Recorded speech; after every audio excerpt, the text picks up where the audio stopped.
Un suiveur m'a écrit depuis un village dans les montagnes du Mexique avec quelque chose qu'il garde secret depuis des années. Il m'a demandé d'utiliser un faux nom pour des raisons que vous comprendrez bientôt.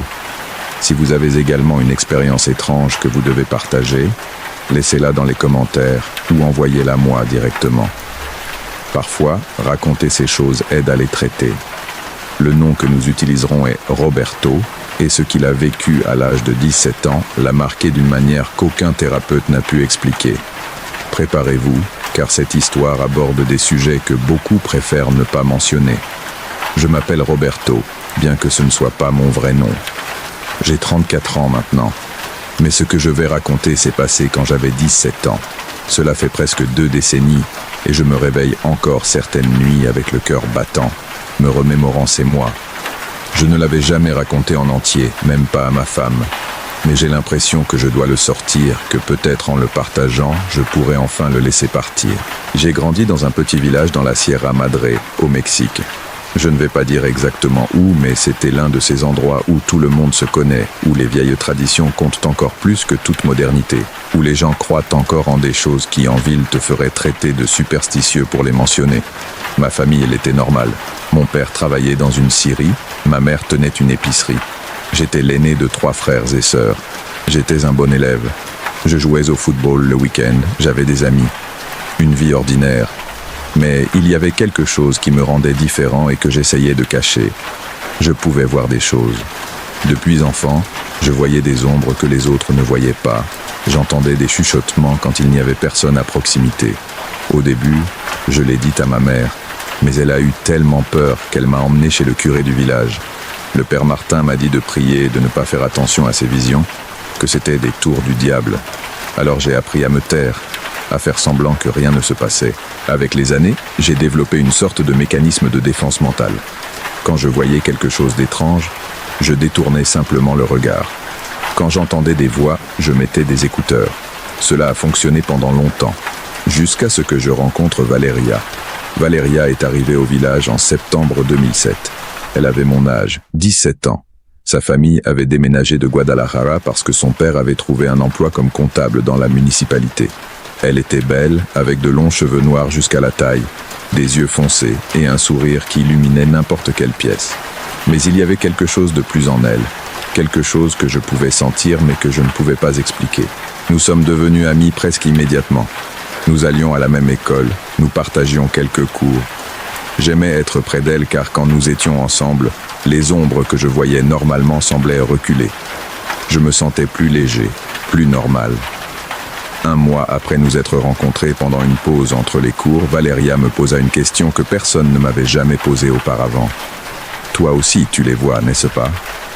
Je restais figé. J'essayais de faire semblant de ne pas comprendre, mais elle mit sa main sur la mienne. « Tu n'as pas besoin de mentir avec moi, Roberto. Moi aussi, je vois des choses. Je les ai toujours vues. » C'était comme si quelqu'un retirait un poids énorme de mes épaules. Pour la première fois depuis des années, je parlais honnêtement de ce qui m'arrivait. Valeria comprenait tout. Elle voyait la même chose que moi, peut-être même plus. Elle m'expliqua que certaines personnes naissent avec cette sensibilité, que c'est comme avoir un 6e sens pour ce qui existe au-delà du voile du visible. Ma grand-mère était comme ça, me dit-elle. Elle m'a appris qu'il ne faut pas en avoir peur, il faut juste le respecter. Le monde spirituel existe en parallèle au nôtre. La plupart des gens ne peuvent pas le percevoir, mais nous, si. Nous avons commencé à passer tout notre temps libre ensemble. Elle m'a appris des choses que sa grand-mère lui avait enseignées. Comment se protéger, comment distinguer entre les esprits bienveillants et malveillants, comment fermer son esprit quand on a besoin de repos. Pour la première fois de ma vie, je sentais que je n'étais pas fou, que je n'étais pas seul. Je suis tombé amoureux d'elle, bien sûr. Comment ne pas le faire? Elle était intelligente, belle, et c'était la seule personne au monde qui me comprenait vraiment. Mais Valeria a toujours gardé une certaine distance. Nous étions meilleurs amis, confidents, mais quand j'essayais de faire le pas vers quelque chose de plus, elle changeait de sujet en douceur. En novembre, j'ai remarqué que Valeria commençait à agir de manière étrange. Elle arrivait à l'école avec de profonds cernes, comme si elle n'avait pas dormi depuis des jours. Parfois, je la trouvais en train de regarder dans le vide, avec une expression sur son visage que je ne savais pas déchiffrer.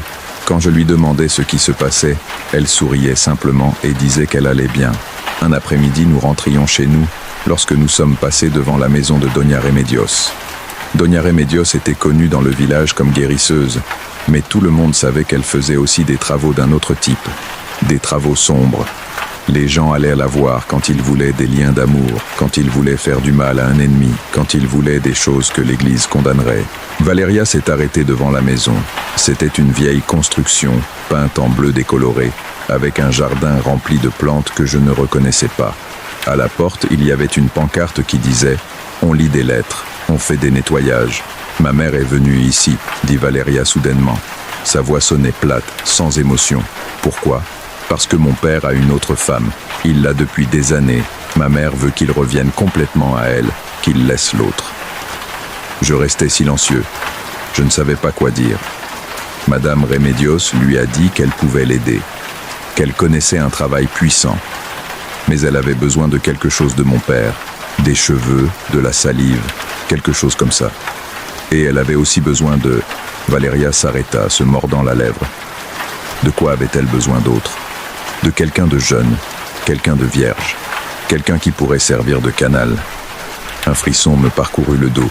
Valeria, non. Elle me regarda enfin. Ses yeux étaient remplis de larmes.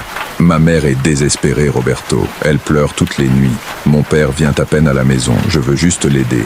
Doña Remedios dit que ce n'est pas dangereux, que je dois juste la laisser travailler à travers moi pendant quelques heures.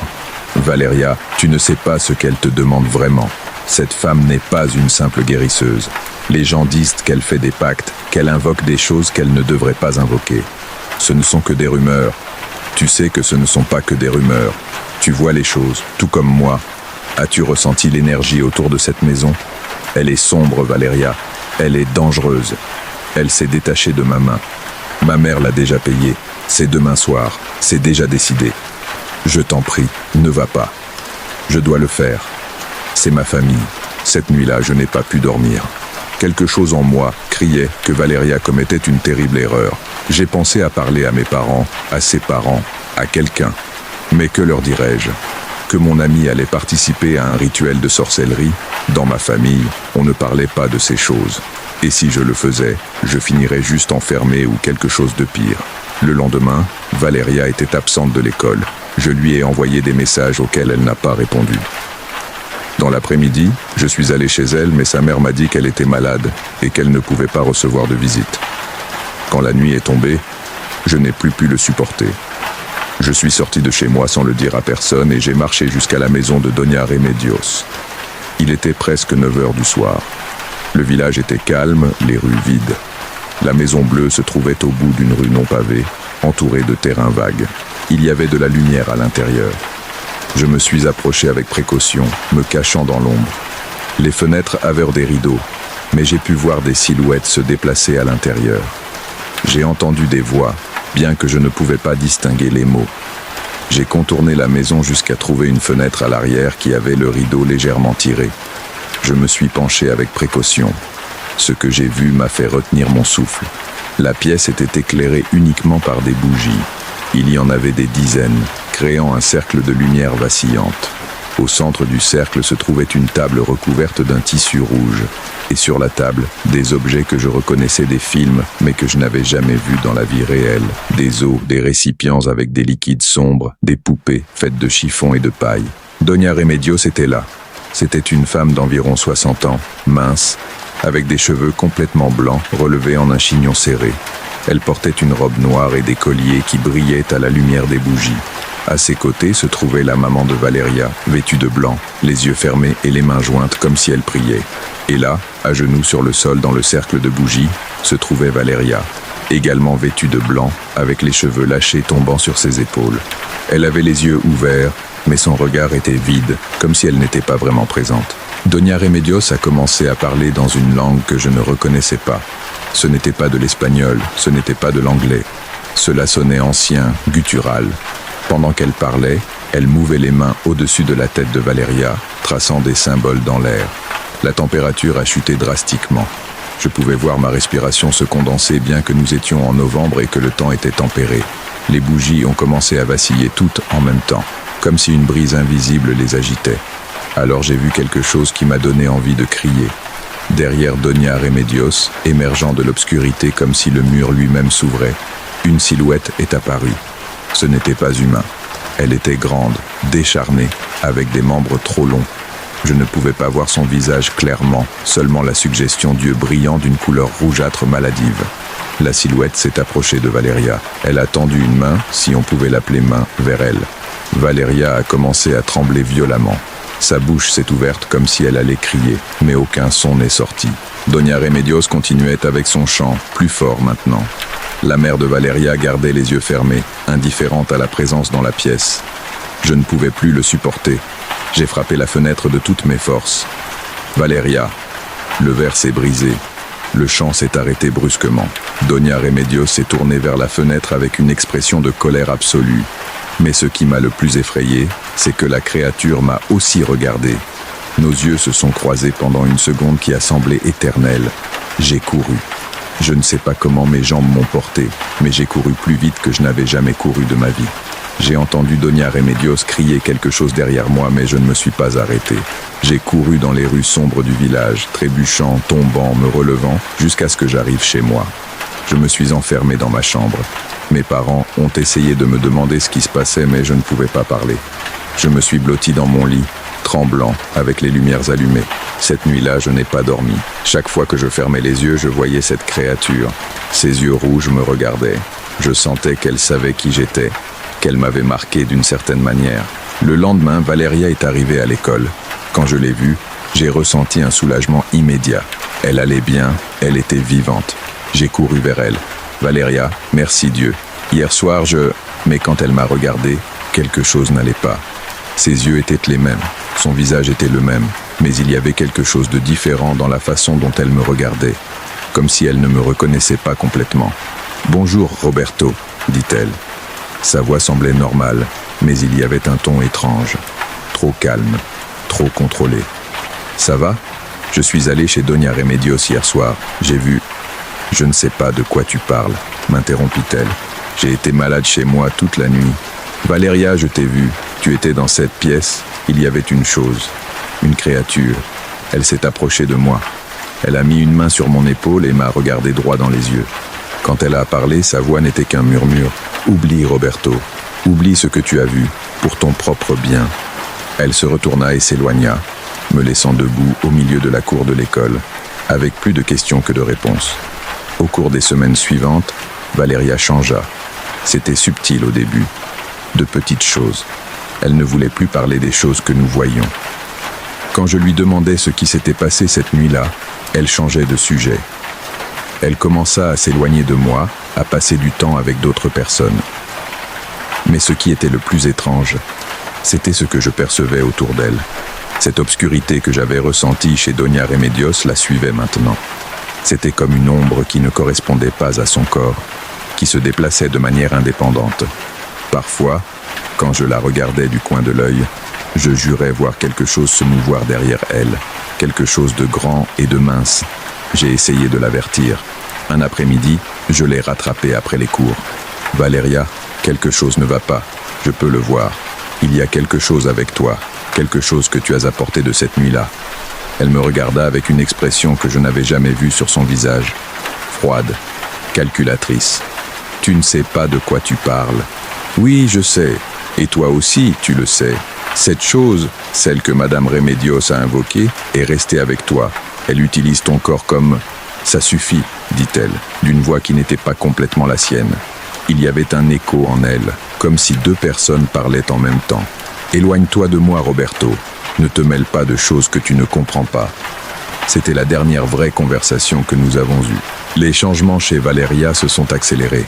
En décembre, elle avait perdu beaucoup de poids. Sa peau avait une teinte grisâtre.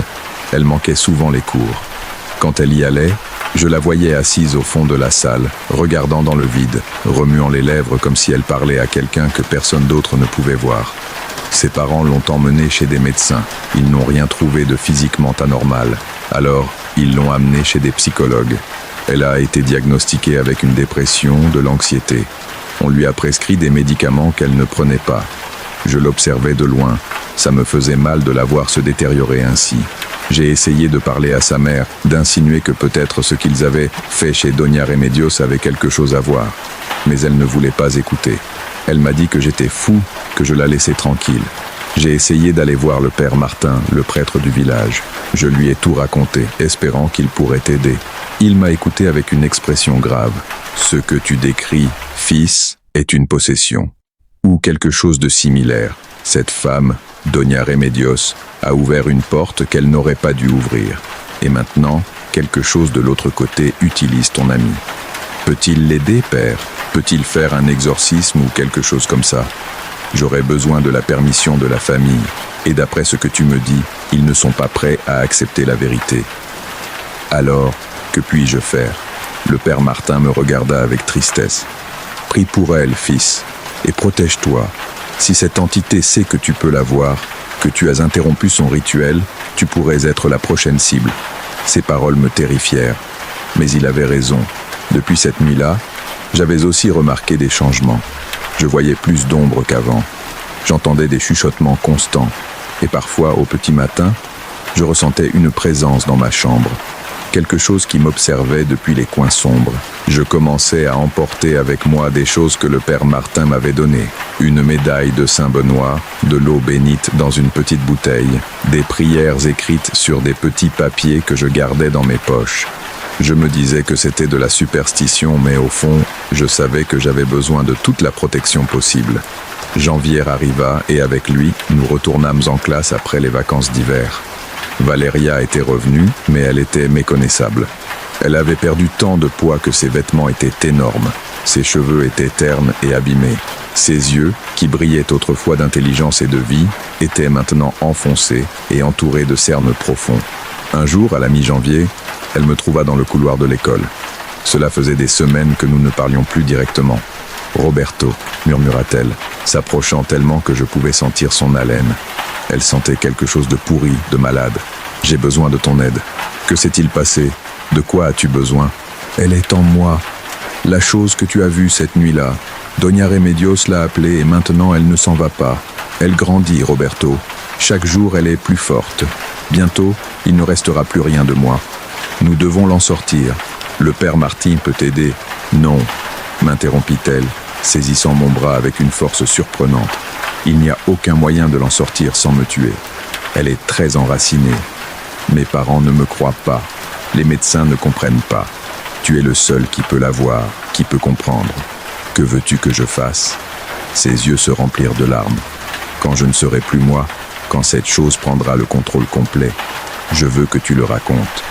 Que tu dises aux gens ce qui s'est vraiment passé. Que tu avertisses les autres sur Doña Remedios et ses travaux. Promets-le-moi. » « Valéria, ne dis pas ça. Nous allons trouver un moyen. Promets-le-moi, Roberto. » Je soutins son regard. J'acquiesçai. « Je te le promets. » Elle sourit faiblement. Pendant un instant, j'ai vu un éclat de la fille que j'avais connue en septembre. Puis elle s'éloigna dans le couloir sans se retourner. Ce fut la dernière fois que je la vis marcher de son plein gré. 2 jours plus tard, Valéria a eu un effondrement en plein cours de mathématiques. Elle a commencé à convulser, à parler dans des langues que personne ne connaissait.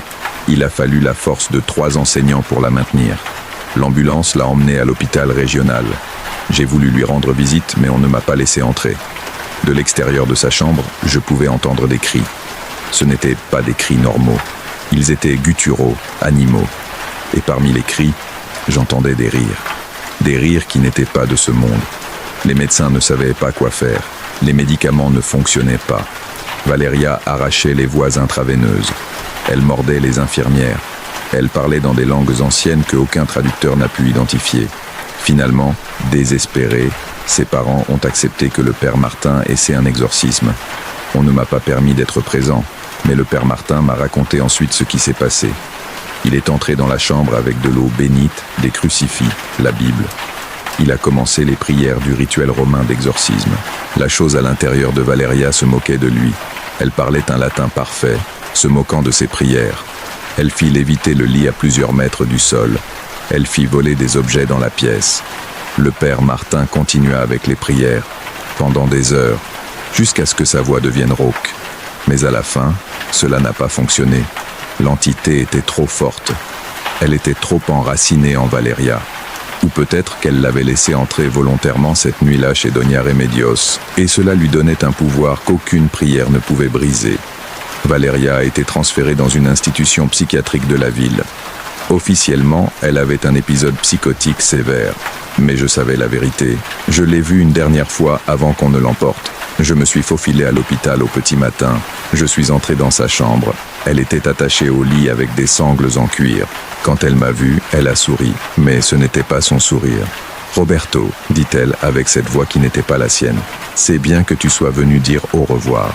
Valeria, si tu es encore là, bats-toi, ne la laisse pas gagner. » La chose rit. Valeria n'est plus ici. Enfin, elle l'est, mais c'est comme un murmure au fond, observant, sentant tout ce que je fais avec son corps, mais sans pouvoir rien y faire. Je me suis approché du lit, le cœur brisé. Pourquoi ? Pourquoi elle ? Parce qu'elle a ouvert la porte, parce qu'elle a dit oui. Ta amie voulait tellement aider sa mère qu'elle était prête à être le canal. Et maintenant, la créature à l'intérieur de Valeria étira son cou d'une manière qu'aucun humain ne pourrait faire. Maintenant j'ai un corps. Après tant de temps de l'autre côté, je peux enfin toucher, goûter, ressentir ce monde. Tu es un monstre. Je suis ce que vous appelez quand vous ne comprenez pas les conséquences. Doña Remedios savait ce qu'elle faisait. Elle m'a offert cette fille en échange d'un service. Attacher le cœur d'un homme infidèle à sa femme. Un commerce équitable, n'est-ce pas ? Laisse-la. Je ne peux pas. Le pacte est fait. Cette chair est à moi jusqu'à ce qu'elle pourrisse et tombe de mes os. Cela pourrait prendre des décennies. J'ai senti des larmes couler sur mes joues. Mais ne t'inquiète pas, Roberto. Je promets de bien prendre soin de ce corps. Et en plus, ses yeux, qui avaient autrefois été ceux de Valeria, brillaient d'un rouge maladif que j'avais vu cette nuit-là. Tu as aussi un don. Tu peux aussi voir au-delà du voile. Quand ce corps finira par mourir, peut-être que je chercherai un nouveau. Un comme le tien. La terreur m'a glacé. J'ai reculé jusqu'à heurter le mur. Éloigne-toi de moi. Pas encore, mais un jour. Attends, et tu verras. Je suis sorti en courant de cette pièce et je ne suis jamais revenu. La famille de Valeria a déménagé du village un mois plus tard. Je n'ai plus eu de nouvelles d'elle pendant des années. J'ai bloqué son numéro, j'ai bloqué toute sa famille sur les réseaux sociaux. J'ai essayé d'oublier. Je me suis plongé dans mes études. J'ai déménagé en ville pour l'université. J'ai construit une nouvelle vie loin de ce village et de ses souvenirs. Mais elle ne m'a jamais vraiment laissé. J'ai augmenté ma sensibilité après cela. Je voyais plus de choses qu'avant. J'entendais plus de chuchotements. J'ai dû apprendre à vivre avec ça, à établir des limites mentales plus fortes. J'ai visité différents types de guérisseurs, de bons sorciers, de prêtres.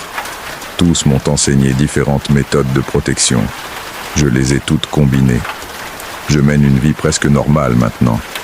Je me suis marié avec une bonne femme qui ne sait rien de mon passé. Nous avons une petite fille. Je travaille dans un bureau, je paye mes impôts, je vais à des réunions de famille. Mais chaque nuit, avant de dormir, je vérifie toutes les protections. Je pulvérise de l'eau bénite dans les coins. Je prie des prières que j'ai apprises de différentes traditions. Je garde des lumières allumées dans le couloir. Parce que je sais qu'elle est là dehors. Je sais que cette chose, dans le corps de Valeria ou dans un autre corps maintenant, se souvient de moi. Et je sais qu'un jour, elle pourrait venir me chercher. Il y a 3 ans, j'ai reçu un message sur Facebook d'un numéro inconnu. C'était une photo. On y voyait Valeria, ou du moins son corps, debout devant un miroir. Mais dans le reflet, ce qui apparaissait n'était pas humain. C'était cette créature grande et décharnée, avec ses yeux rouges brillants dans l'obscurité. Sous la photo, un message. « Je me souviens encore de toi. » J'ai supprimé mon compte Facebook cette même nuit. J'ai changé mon numéro de téléphone. J'ai déménagé dans une autre ville. Mais je sais que peu importe combien je cours loin, si cette chose me veut vraiment, elle finira par me retrouver. C'est pourquoi j'écris cela maintenant. Pour tenir la promesse que j'ai faite à Valeria. Pour avertir quiconque lit ceci des dangers de s'immiscer avec des forces que nous ne comprenons pas. Madame Remedios est toujours vivante. Elle continue de faire ses travaux dans ce village. D'autres personnes continuent de faire appel à elle, désespérées de trouver des solutions à leurs problèmes. Et elle continue d'invoquer des choses de l'autre côté, offrant des corps jeunes comme canaux. Si jamais vous êtes désespéré, si jamais vous envisagez de recourir à ces pratiques sombres, pensez à Valeria. Pensez à une fille de 17 ans qui ne voulait que aider sa mère, qui a fini par être prisonnière de son propre corps, voyant comment une entité démoniaque utilise sa chair pour marcher dans ce monde. Tous les problèmes n'ont pas de solution, et certaines solutions ont un prix qui est trop élevé à payer. Je vis chaque jour avec le poids de ne pas avoir pu la sauver. Je me demande si j'aurais pu faire quelque chose de différent, si j'avais parlé plus fort, si j'avais brisé cette fenêtre plus tôt, si j'avais convaincu ses parents de la vérité avant qu'il ne soit trop tard. Mais au fond, je sais que Valeria a pris sa décision. Elle a choisi d'entrer dans ce cercle, de servir de canal pour le rituel. Les conséquences de ce choix ont été plus terribles que quiconque aurait pu l'imaginer. Parfois, la nuit, quand je ne peux pas dormir, je me demande si une partie de Valeria est toujours là-dedans, piégée, consciente de tout ce que cette chose fait avec son corps. C'est une pensée qui me déchire. J'espère de tout mon cœur que je me trompe. J'espère que sa conscience s'est complètement éteinte, qu'elle ne souffre pas. Mais je soupçonne que ce n'est pas le cas. Je soupçonne que la créature veut qu'elle voie, qu'elle ressente, qu'elle soit consciente. Parce que c'est sa punition d'avoir osé l'inviter. De penser qu'elle pouvait contrôler l'incontrôlable. Ceci est mon témoignage. Ceci est mon avertissement. Et ceci est ma promesse tenue. Valeria, si une partie de toi peut encore m'entendre, je suis désolé. Je suis désolé de ne pas avoir pu te sauver. Je suis désolé d'avoir survécu quand tu ne l'as pas fait. Et je promets que je n'oublierai jamais ce que tu as sacrifié, même si ce sacrifice a été involontaire et terrible. Que tu trouves la paix, où que tu sois. Jusqu'ici arrive le témoignage qu'on m'a partagé. Roberto m'a demandé spécifiquement de le partager comme avertissement. Si vous connaissez quelqu'un qui envisage ce type de pratique, veuillez partager cette histoire. Parfois, les conséquences de nos décisions vont bien au-delà de ce que nous pouvons imaginer. Si vous avez vécu quelque chose de similaire ou connaissez des cas similaires, laissez-le dans les commentaires. Cette communauté existe pour que nous partagions ces expériences et apprenions les uns des autres. Abonnez-vous si vous voulez plus d'histoires réelles chaque semaine. Prenez soin de vous, protégez-vous et reposez en paix ce soir.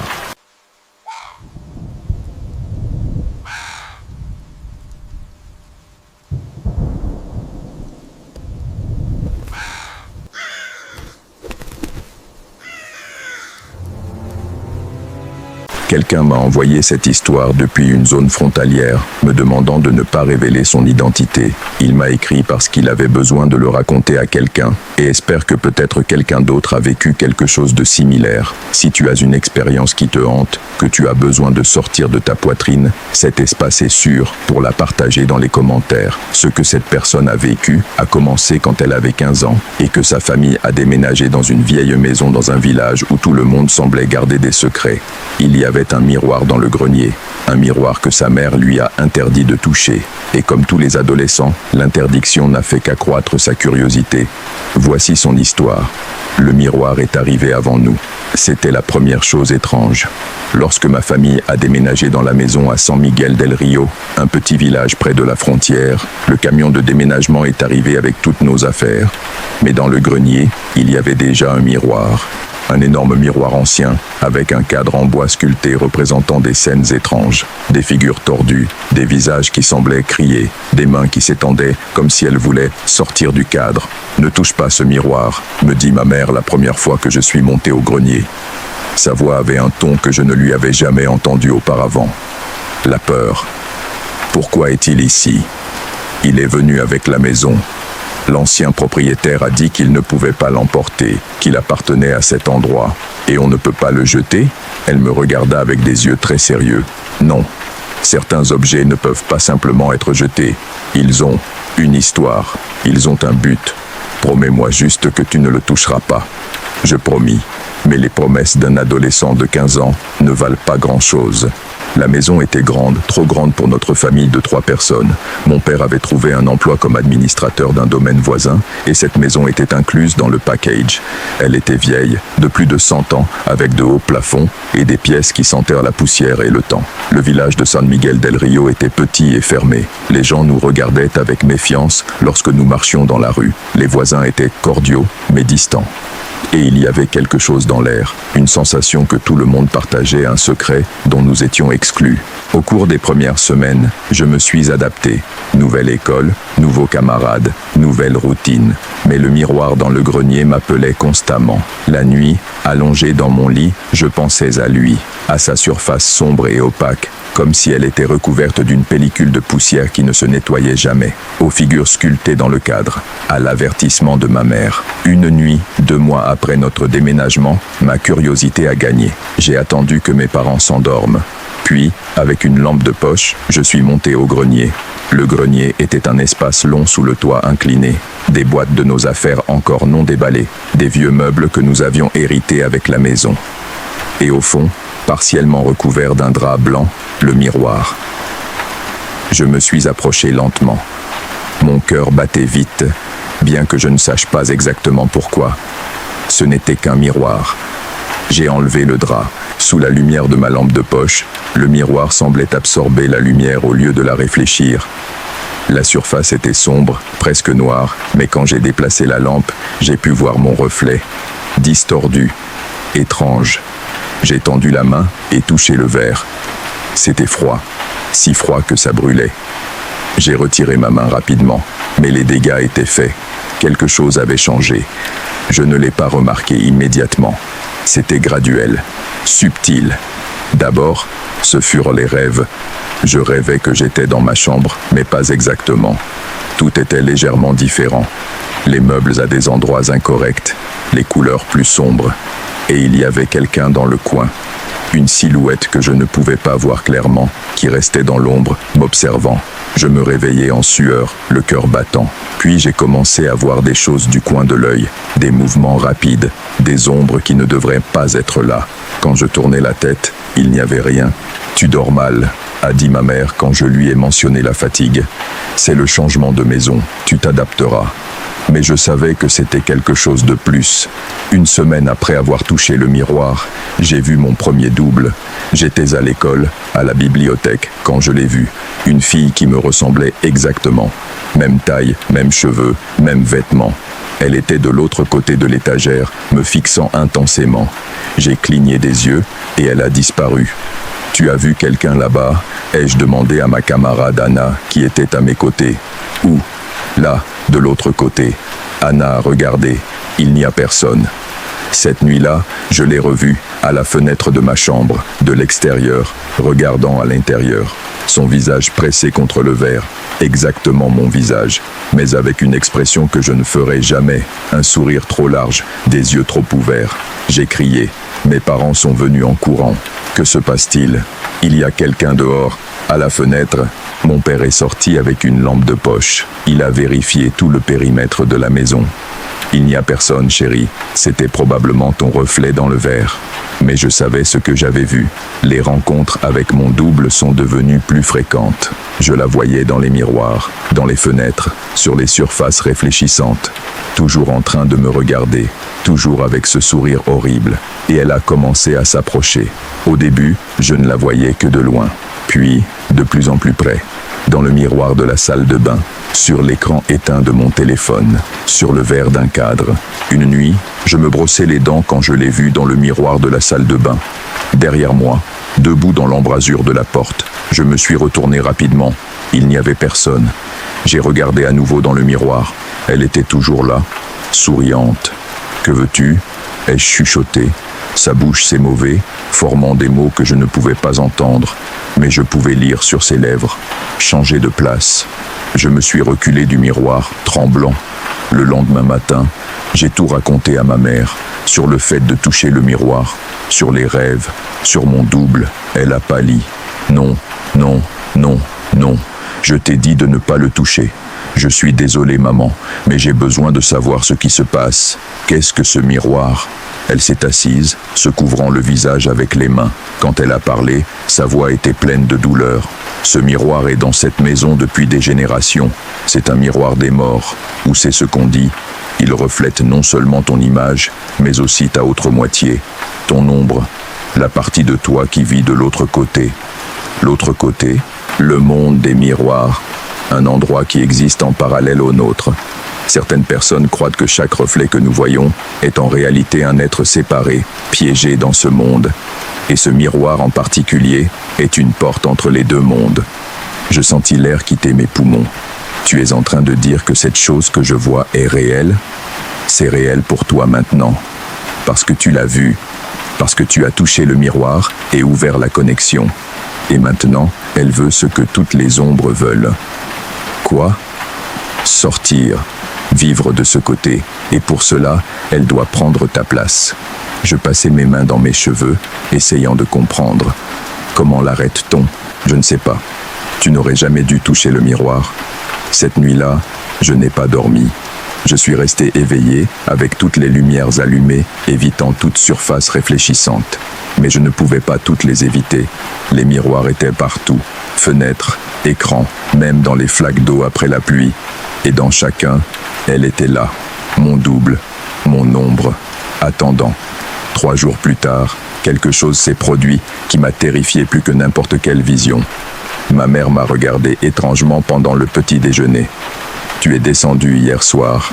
Non, j'ai dormi toute la nuit. C'est étrange. Je t'ai vu marcher dans le couloir vers 3 heures du matin.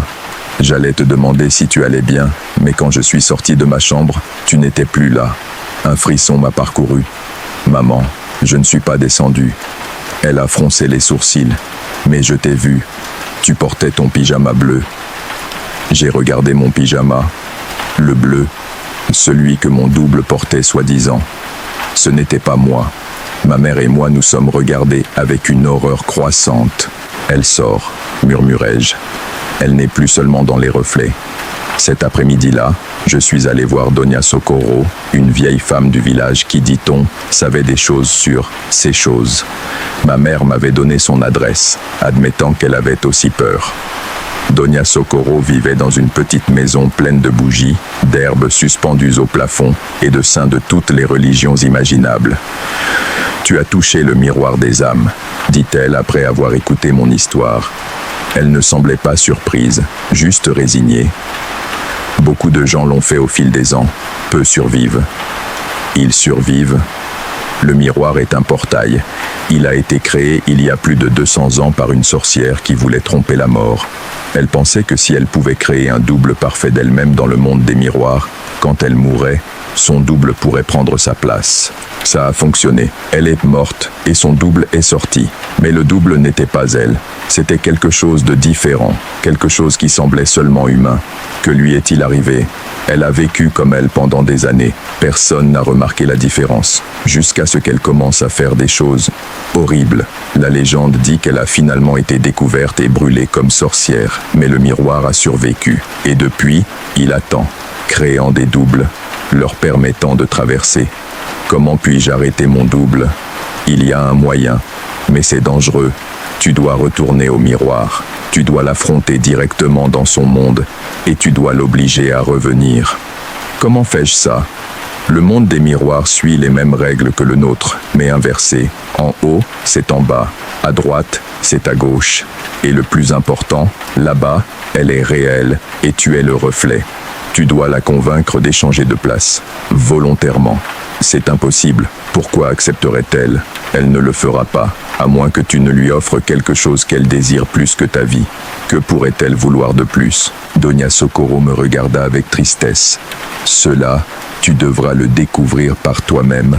Cette nuit-là, je suis monté au grenier. Le miroir m'attendait, sombre et silencieux. Je me suis tenu devant lui, regardant mon reflet déformé.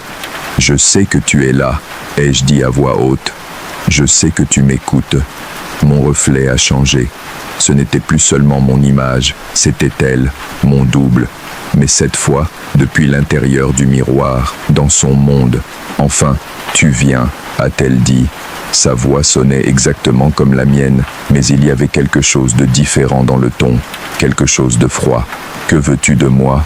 Je te l'ai déjà dit, je veux échanger de place. Je suis fatigué de vivre dans l'ombre, d'exister seulement quand quelqu'un regarde. Je veux être réel. Tu ne peux pas avoir ma vie. Mais je suis déjà en train de la prendre, petit à petit. Ta mère m'a vu hier soir. Bientôt, je serai ici plus longtemps que toi. Et finalement, personne ne remarquera quand tu disparaîtras complètement. Et si je t'offre autre chose? Elle inclina la tête, curieuse. Quoi? Liberté. Vraie liberté. Pas seulement changer de place, mais exister indépendamment. Sans besoin de miroir ou de reflet. C'est impossible. Vraiment. Le miroir a été créé par une sorcière. Magie. Si je détruis le miroir, que t'arrive-t-il? Pour la première fois, je vis de la peur dans ses yeux. Je disparaîtrai. Exactement. Mais, et s'il y avait un moyen de te libérer du miroir sans te détruire? Ça t'intéresserait? Comment? Donia Socorro m'a parlé d'un rituel, un qui peut briser la connexion entre un reflet et sa source, nous séparer complètement. Tu serais libre, je serais libre. Deux personnes différentes. C'était un mensonge. Donia Socorro ne m'avait pas parlé d'un tel rituel, mais j'avais besoin de temps. J'avais besoin qu'elle croie qu'il y avait une option qui n'impliquait pas ma destruction. Et pourquoi ferais-tu ça pour moi? Parce que je ne veux pas vivre dans la peur, et tu ne veux pas vivre dans l'ombre. Nous pouvons nous aider mutuellement. Elle m'a étudié avec mes propres yeux. Montre-moi ce rituel. J'ai besoin de le préparer. Donne-moi 3 jours, 2 jours, où je commence à sortir définitivement, et tu ne pourras pas m'arrêter. Le miroir s'est assombri, et mon reflet est redevenu juste moi. J'ai passé les 2 jours suivants à enquêter frénétiquement. Donia Socorro m'a aidé, bien qu'elle fût sceptique.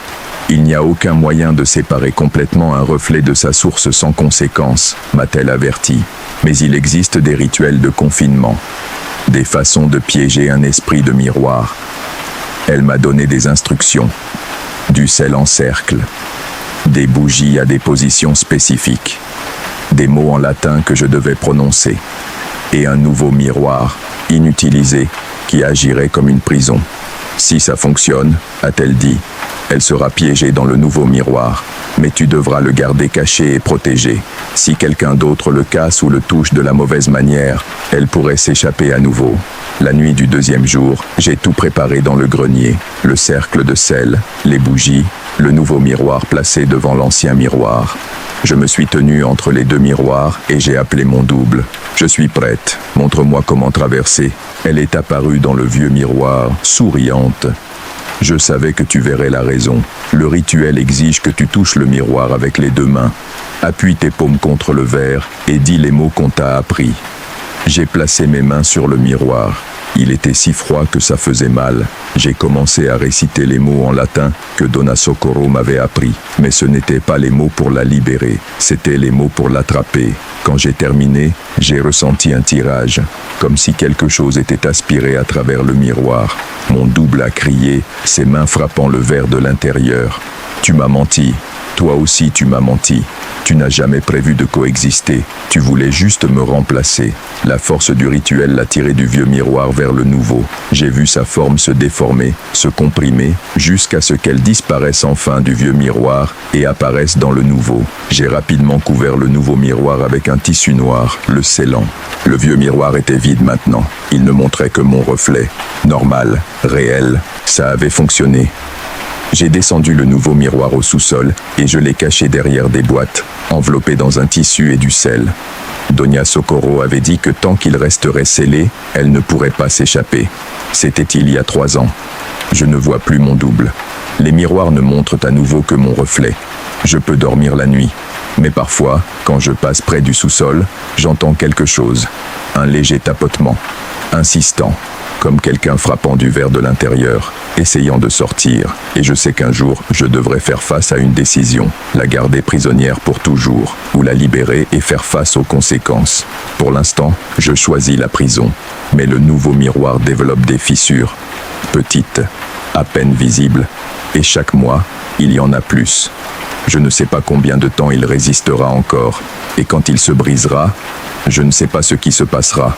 Je sais juste qu'elle sera en attente, comme elle l'a toujours été, patiente, affamée, prête à prendre ce qu'elle croit lui appartenir, ma vie. Et ainsi se termine le témoignage que j'ai reçu.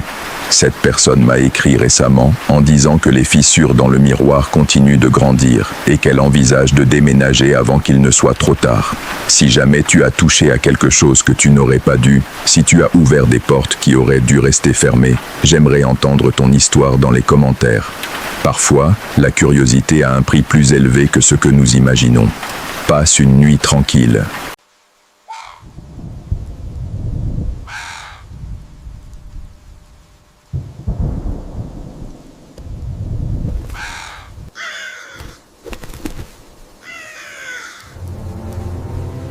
J'ai reçu ce récit d'une abonnée nommée Anna il y a quelques semaines. Et depuis que je l'ai lu, je n'ai pas pu m'empêcher d'y penser. Si toi aussi, tu as une expérience que tu aimerais partager, tu peux m'écrire dans les commentaires ou m'envoyer un message direct. J'aime donner une voix à ces histoires qui, bien souvent, restent cachées par peur ou par honte. Ce qu'Anna a vécu à l'âge de 23 ans, en travaillant comme infirmière dans un hôpital abandonné reconverti en asile, est quelque chose qui l'a marqué à jamais. Une histoire sur des apparitions, des secrets enfouis et des âmes qui ne trouvent pas de repos. Je m'appelle Anna, j'ai maintenant 38 ans et je travaille comme infirmière dans une clinique privée de la ville. Mais ce que je vais raconter s'est passé il y a 15 ans, lorsque je venais de terminer mes études et que j'ai accepté un travail que, avec le recul, j'aurais dû refuser dès le moment où j'ai vu l'endroit. C'était avril 2010. Je venais de terminer mes études et j'avais désespérément besoin d'un emploi. L'économie était difficile et les offres se faisaient rares. Un jour, en consultant les petites annonces du journal local, je trouvais une petite annonce, presque cachée parmi d'autres. Recherche infirmière pour le service de nuit dans une maison de retraite. Bon salaire, appelez le numéro suivant. Le salaire mentionné était significativement plus élevé que la moyenne. Cela aurait dû être mon premier signal d'alarme, mais j'avais des prêts étudiants à rembourser et un appartement à entretenir. J'ai appelé le même jour. Une voix de femme âgée m'a répondu. Elle s'est présentée comme la mère supérieure Clara. Elle a expliqué que l'asile était géré par une ordre religieuse et qu'ils avaient besoin de quelqu'un pour couvrir le service de 11h du soir à 7h du matin. Quand j'ai demandé pourquoi il payait si bien pour un service de nuit, sa réponse était vague. C'est un travail exigeant et tout le monde ne s'adapte pas. L'entretien a eu lieu 2 jours plus tard. L'asile était situé à la périphérie de la ville, dans une zone que je connaissais à peine. C'était un ancien bâtiment de 3 étages, de style colonial, avec des murs en pierre couverts de vignes. Il avait été construit en 1890 comme hôpital pendant une épidémie de fièvre jaune, m'expliqua mère Clara en me conduisant à travers les couloirs. Après que l'épidémie soit passée, le bâtiment est resté abandonné pendant des décennies, continua-t-elle son récit alors que nous montions des escaliers en bois qui craquèrent sous nos pieds. En 1950, notre ordre l'a acheté et l'a transformé en cette maison de retraite. Nous avons pris soin de centaines de personnes ici. L'endroit était sombre, je ne vais pas mentir. Les plafonds étaient hauts, les fenêtres étroites, et il y avait une humidité constante qui faisait que tout sentait le moisi et quelque chose d'autre, quelque chose de médicinal mélangé à la vieillesse. Les murs étaient de pin d'un vert pâle qui avait pu être réconfortant autrefois mais qui paraissait maintenant seulement maladif sous la lumière des vieux fluorescents. Il y avait 20 résidents au total, répartis sur les 3 étages. La plupart étaient des personnes très âgées, beaucoup avec une démence avancée ou dans un état presque végétatif. Il y avait 3 sœurs qui travaillaient pendant la journée, et la nuit, seulement une infirmière. Je serais cette infirmière. Le travail est simple, m'a assuré mère Clara. Tu dois juste faire des rondes toutes les 2 heures, t'assurer que tout le monde va bien, administrer des médicaments si nécessaire. La plupart dorment toute la nuit. Il y a rarement des urgences. Et s'il y a une urgence, ai-je demandé. Il y a un téléphone à la station des infirmières. Tu peux appeler une ambulance ou m'appeler. Je vis dans le couvent attenant, à seulement 5 minutes à pied. Elle m'a proposé le travail sur le champ. Je commencerai le lundi suivant. J'ai accepté, étouffant les doutes qui commençaient déjà à se former dans mon estomac. Ma première nuit a été le 12 avril. Je suis arrivé à 10h30 pour que mère Clara me montre les procédures. Elle m'a brièvement présenté à chaque résident, bien que la plupart dormaient déjà ou ne réagissaient pas aux stimuli. Au 2e étage, dans la chambre 207, j'ai rencontré Madame Elvira. Elle était différente des autres. Ses yeux étaient complètement alertes, brillants, fixés sur moi pendant que mère Clara et moi entrions. « Elvira, voici Anna, la nouvelle infirmière de nuit », annonça la religieuse. La vieille dame m'a étudié en silence. Elle devait avoir plus de 90 ans. Sa peau était comme du papier froissé, mais il y avait une intensité dans son regard qui m'a mise mal à l'aise. « Pars », dit-elle finalement d'une voix étonnamment ferme. « Pars d'ici tant que tu le peux. » « Elvira, ne commence pas », la réprimanda mère Clara avec un soupir fatigué. Elle se tourna vers moi avec un sourire désolé. « Ne fais pas attention, elle a ses moments. » Il marche, continua Elvira, ignorant la religieuse. Ils marchent dans les couloirs chaque nuit. Je les entends, je les vois. Ce ne sont que des rêves, Elvira. Tes médicaments te troublent parfois. Mais la vieille femme secoua la tête, ses yeux toujours fixés sur moi. Ce ne sont pas des rêves. Cela n'a jamais été des rêves. Et tu le sauras ce soir, petite. Tu le sauras. Nous avons quitté la chambre rapidement. Dans le couloir, mère Clara m'a expliqué à voix basse. Elvira est ici depuis 25 ans. Parfois, elle a des épisodes. Elle confond la réalité avec ses souvenirs. Ne te laisse pas effrayer. À 11 heures précises, mère Clara est partie. Je suis resté seul à la station des infirmières du premier étage. Un petit bureau avec une lampe, des dossiers médicaux et un vieux téléphone. Le silence du bâtiment était absolu. On n'entendait que le bourdonnement sourd des fluorescents et, occasionnellement, le craquement de la vieille structure qui s'ajustait. J'ai décidé de faire ma première ronde à minuit. J'ai pris ma lampe de poche, bien que les couloirs aient des lumières allumées, et j'ai commencé par le premier étage. Il y avait 6 chambres, chacune avec 2 ou 3 lits. J'ai vérifié chaque résident. Tous dormaient profondément. Certains ronflaient, d'autres respiraient avec difficulté, mais tous allaient bien. Le deuxième étage était similaire. Quand je suis arrivé à la chambre 207, je me suis arrêté. Doña Elvira était éveillée, assise sur son lit, regardant par la fenêtre. « Vous ne pouvez pas dormir, Doña Elvira ?» ai-je demandé doucement. Elle a lentement tourné la tête vers moi. « Je ne dors jamais les nuits de nouvelle lune, c'est quand ils sont les plus agités. » J'ai regardé par la fenêtre. En effet, le ciel était complètement sombre, sans trace de lune. Qui est agité? Ceux qui sont morts ici quand c'était un hôpital, ceux de l'épidémie. Elle s'est approchée, baissant la voix comme si quelqu'un pouvait nous entendre. 137 personnes sont mortes dans ce bâtiment en seulement 3 mois, fièvre jaune. Ils les ont enterrés dans des fosses communes dans le jardin derrière, où se trouve maintenant le jardin. Ils n'ont jamais mis de pierre tombale, n'ont jamais prié pour eux correctement. Et maintenant, ils ne peuvent pas reposer en paix. Un frisson a parcouru mon dos. Ce ne sont que des histoires, Doña Elvira. Tu le crois? Il sourit, mais il n'y avait pas d'humour dans ce sourire. Attends jusqu'à 3 heures du matin, alors tu me diras si ce ne sont que des histoires. J'ai terminé ma ronde anxieuse. Le 3e étage était le plus petit, avec seulement 4 chambres. Tout semblait normal. Je suis retourné à ma station et j'ai essayé de me concentrer sur la lecture des dossiers médicaux, à me familiariser avec chaque patient. À 1h30, j'ai entendu le premier bruit. C'était un bruit sourd, comme si quelqu'un avait laissé tomber quelque chose de lourd au 2e étage. Je restais immobile, écoutant. Silence. J'attendis 5 minutes. Rien d'autre. Je décidai d'enquêter. Je montai les escaliers avec ma lampe de poche. Le couloir du 2e étage était vide et silencieux. Je vérifiais chaque chambre. Tout le monde dormait. Rien n'était hors de place. Madame Elvira me regarda depuis son lit lorsque j'ouvris sa porte. Mais elle ne dit rien, hochant simplement la tête lentement comme pour dire « ça commence déjà ». Je redescendis, essayant de me calmer. Ce n'étaient que les bruits normaux d'un vieux bâtiment, le bois se dilatant et se contractant avec les changements de température. Rien de plus. À 2h15, j'entendis des pas. Claros, inconfondable. Quelqu'un marchait au 3e étage. Pas lent, traînant les pieds. J'ai pris ma lampe de poche et monté les escaliers rapidement. Quand je suis arrivé au 3e étage, le couloir était vide. Les pas s'étaient arrêtés. J'ai vérifié les 4 chambres. Tous les anciens étaient dans leur lit, endormis ou inconscients. Aucun d'eux n'aurait pu marcher. Je suis retourné à la station, le cœur battant. J'étais effrayé, mais je me suis dit que cela devait être l'un des résidents qui était retourné dans son lit avant que j'arrive. Bien que, au fond, je savais que cela n'avait aucun sens. Beaucoup d'entre eux ne pouvaient même pas se lever sans aide. À 3h moins 10, toutes les lumières du 2e étage se sont éteintes.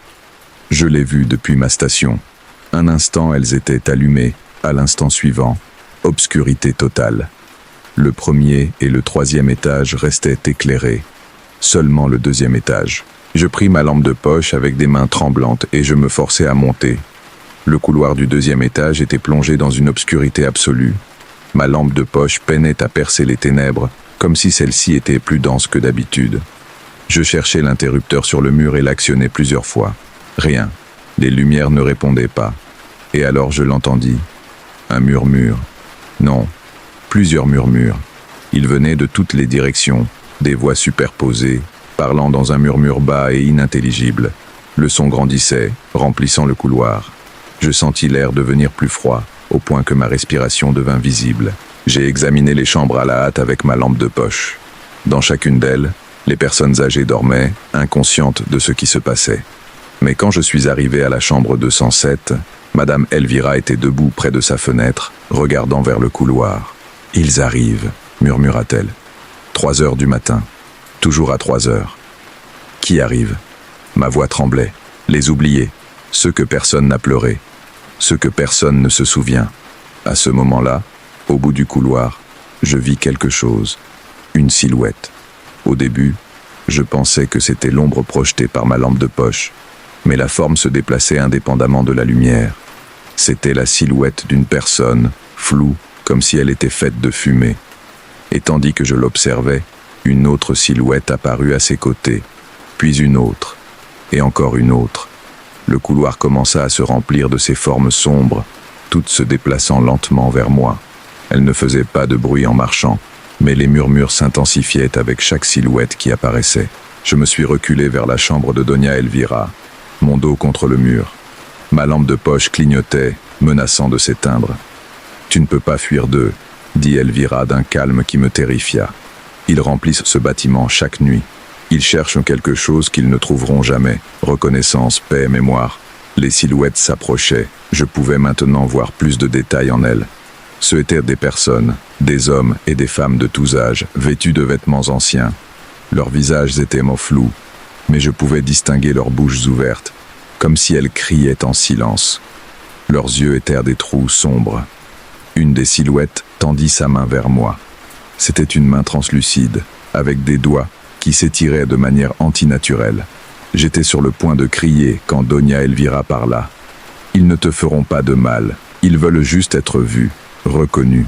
Chaque nuit, ils marchent, cherchant quelqu'un qui reconnaisse leur souffrance.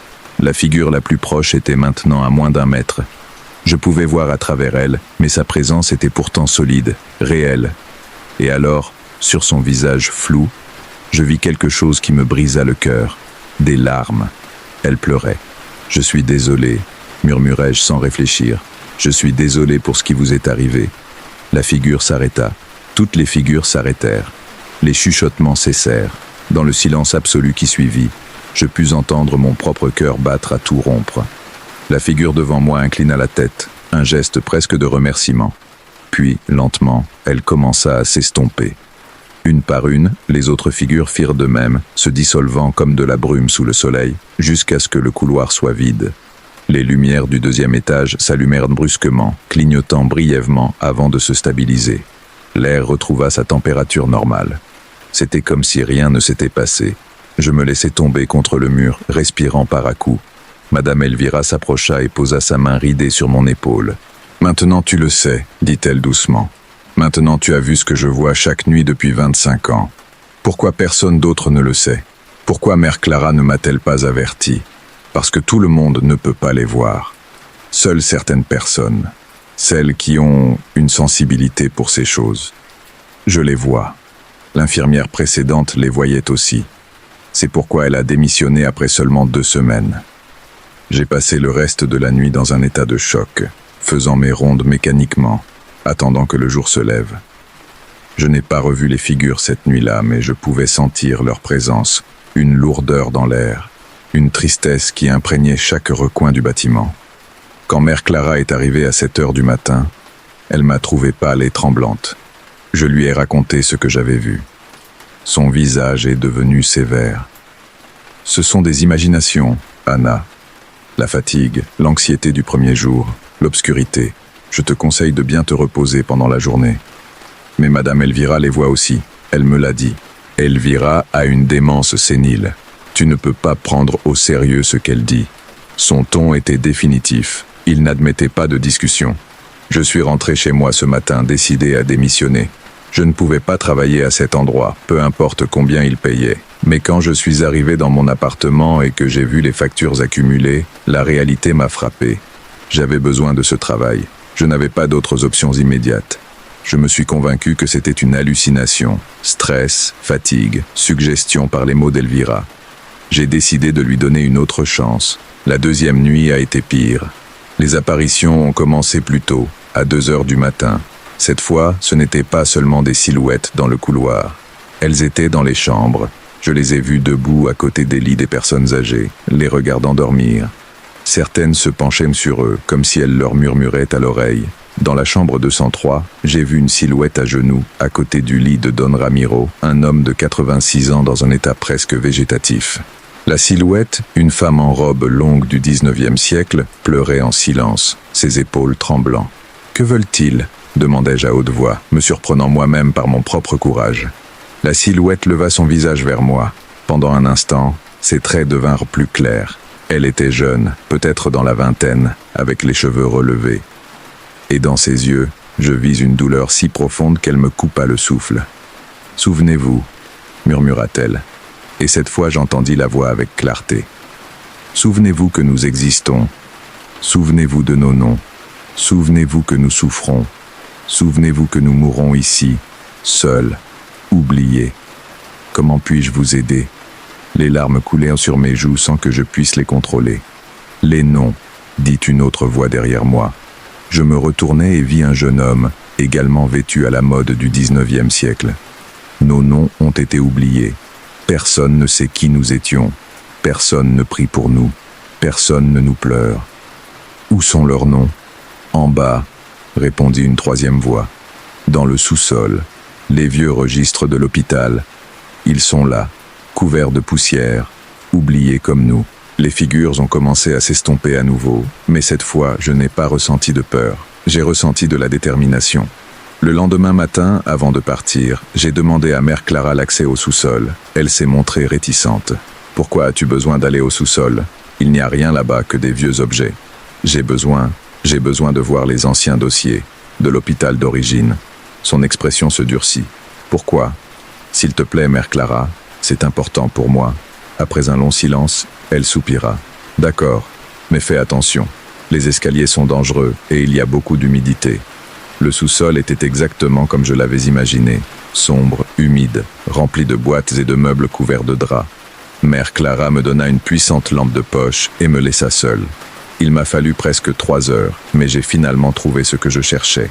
3 boîtes en carton détérioré, étiquetées « Hôpital San Rafael », dossier 1889-1891. À l'intérieur, il y avait des cahiers aux pages jaunies, remplis de noms écrits à la main avec de l'encre fanée. Patient admis pendant l'épidémie de fièvre jaune. Et à côté de nombreux de ces noms, un simple mot, décédé. Je me suis assise sur le sol du sous-sol et j'ai lu chaque nom. Ils étaient au nombre de 137 au total, comme Elvira l'avait dit. Des hommes, des femmes, des enfants. Chacun avec une date d'entrée et une date de décès. Certains étaient morts le même jour de leur admission. D'autres avaient résisté des jours ou des semaines. Maria Rodriguez, 23 ans. Décédée le 15 mai 1890. Thomas Herrera, 34 ans. Décédé le 20 mai 1890. Lucia Martinez, 8 ans. Décédée le 2 juin 1890. Nom après nom, vie après vie. Toutes terminées en ce lieu, toutes oubliées. Cette nuit-là, j'ai emporté les carnets avec moi à mon tour. Mère Clara n'était pas là. Elle était sortie du village pour une affaire urgente. J'étais seul avec les anciens et les fantômes. À 3 heures du matin, quand les apparitions ont recommencé, j'étais prête. Je me tenais au centre du couloir du 2e étage, avec l'un des carnets ouverts dans mes mains. Les figures se sont matérialisées autour de moi, plus nombreuses que celles que j'avais vues auparavant. Elles remplissaient le couloir, les chambres, les escaliers. Il y en avait des dizaines, toutes me regardant avec ses yeux vides et douloureux. Je les ai vus, dis-je, ma voix forte et claire. J'ai vu leurs noms. Je sais qui ils étaient. Un silence absolu est tombé sur le bâtiment. Même les sons nocturnes normaux semblaient en s'être tus. J'ai commencé à lire, nom par nom, un après l'autre. Chaque nom était une vie, une histoire, une personne qui avait existé. Maria Rodriguez, Thomas Herrera, Lucia Martinez, Pedro Santos, Carmen Flores, José González. Alors que je lisais, les figures ont commencé à changer. Leurs contours sont devenus plus clairs, plus définis. Et pour la première fois, j'ai vu des expressions sur leur visage. Pas de douleur, pas de peur. Paix. Je lus pendant plus d'une heure, jusqu'à ce que chacun des 137 noms ait été prononcé à voix haute. Quand j'eus terminé, je fermai le carnet et regardai les figures qui m'entouraient. Ils ne seront pas oubliés, promis-je. Je me souviens d'eux, je sais qu'ils ont existé. J'honore leur souffrance. La figure de la jeune femme que j'avais vue la nuit précédente s'approcha. Cette fois, je pus voir son visage clairement. Elle était belle, avec des yeux doux et un sourire triste. Elle tendit sa main translucide et, bien que je ne puisse pas la toucher physiquement, je ressentis sa gratitude comme une vague de chaleur. « Merci », murmura-t-elle. Et une par une, toutes les figures répétèrent ce mot. « Merci ». Puis, comme des bougies éteintes doucement, elles commencèrent à s'estomper. Mais cette fois, c'était différent. Elles ne se dissolvaient pas dans l'obscurité. Elles s'estompaient vers le haut, vers une lumière que seule elles pouvaient voir. C'était comme si elles étaient enfin libérées. En quelques minutes, toutes étaient reparties. Le bâtiment resta silencieux. Un silence différent de celui des nuits précédentes. Ce n'était pas un silence lourd et oppressant. C'était un silence paisible, tranquille. Je suis monté au 3e étage et descendu au 1er, espérant voir un signe des apparitions. Il n'y avait rien. Juste le vieux bâtiment et ses résidents âgés dormant paisiblement. Quand je suis arrivé à la chambre 207, Madame Elvira était éveillée, assise sur son lit avec un sourire sur le visage. « Tu l'as fait, » dit-elle. « Tu les as libérés. »« Ils sont partis ?»« Oui, pour la première fois en plus d'1 siècle, ils ont trouvé la paix. » Elle me prit la main. « Merci, ma fille. J'ai vécu avec eux pendant 25 ans. Je savais que quelqu'un viendrait éventuellement, quelqu'un qui les écouterait et les aiderait. Je savais que ce serait toi au moment où je t'ai vu. » Les larmes coulaient sur mon visage. Je n'ai fait que lire leurs noms. Parfois, c'est tout ce dont nous avons besoin. Être rappelé, être reconnu, que quelqu'un dise « Tu as existé, ta vie a compté, ta mort n'a pas été vaine. » Le lendemain, j'ai tout raconté à Mère Clara. Étonnamment, elle ne m'a pas traité de folle. Elle est restée silencieuse pendant un long moment avant de parler. Ma grand-mère était l'une des sœurs qui ont fondé cet asile en 1950, a-t-elle finalement dit. Elle m'a raconté qu'elle avait toujours eu l'impression que le bâtiment était habité, mais l'ordre a décidé qu'il valait mieux ne pas en parler, ne pas le reconnaître publiquement. Il pensait que s'il l'ignorait, cela finirait par disparaître. Mais ça n'a pas disparu. Non, et c'est probablement pour cela que tant d'infirmières démissionnaient. Beaucoup ressentaient quelque chose, même si elles ne savaient pas ce que c'était. Elle m'a regardé avec une expression que je n'ai pas pu déchiffrer. Que veux-tu faire des dossiers ? Je veux qu'ils reçoivent une reconnaissance appropriée, une plaque commémorative peut-être dans le jardin. Quelque chose qui dise que ces personnes ont existé, qu'elles sont mortes ici, qu'elles ne sont pas oubliées. Mère Clara a hoché lentement la tête. Je pense que c'est la bonne chose à faire. 3 mois plus tard, une plaque en marbre a été installée dans le jardin arrière de l'asile, exactement au-dessus de la zone où, selon les archives historiques, se trouvaient les fosses communes.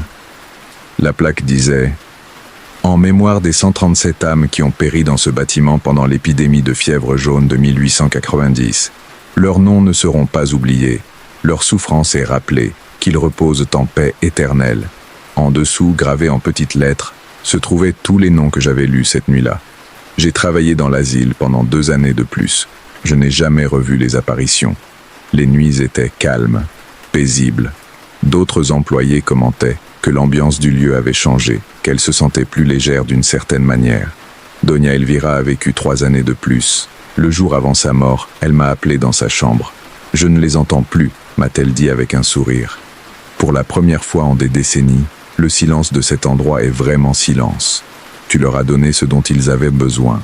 Et maintenant, quand je partirai, je pourrai le faire en paix aussi.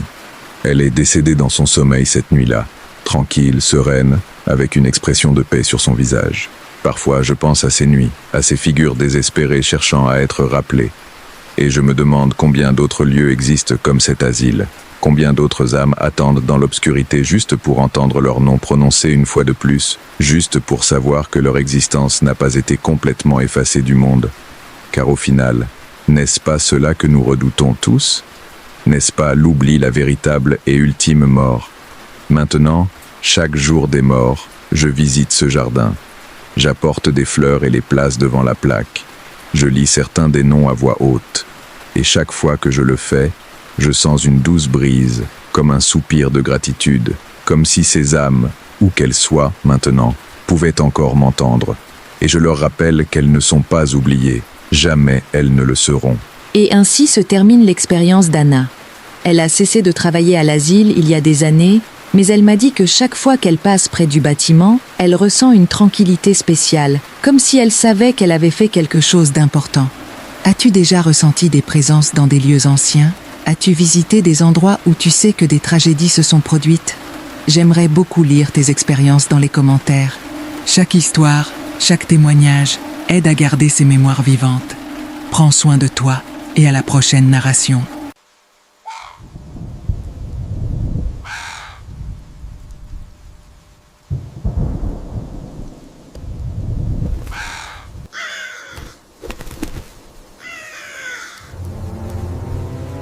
J'ai reçu ce témoignage d'une auditrice nommée Carolina, qui vit dans un petit village près de Guadalajara. Ce qu'elle m'a raconté sur son expérience lorsqu'elle était enfant m'a laissé pensif pendant des jours. Si tu as déjà vécu quelque chose d'inexplicable dans ton enfance, quelque chose qui te poursuit encore aujourd'hui, j'aimerais beaucoup que tu le partages dans les commentaires. Parfois, ces souvenirs nous accompagnent toute notre vie en cherchant à être racontés. Maintenant, laisse-moi t'emmener dans une vieille maison dans un village oublié, où Carolina et sa famille ont vécu quelque chose que personne d'autre n'a pu expliquer jusqu'à ce jour. Je m'appelle Carolina et j'ai 34 ans. Ce que je vais raconter s'est produit quand j'avais 11 ans, mais je m'en souviens avec une clarté qui me terrifie. Il y a des choses que la mémoire devrait nous permettre d'oublier, mais celle-ci n'en fait pas partie. C'était l'été 2001.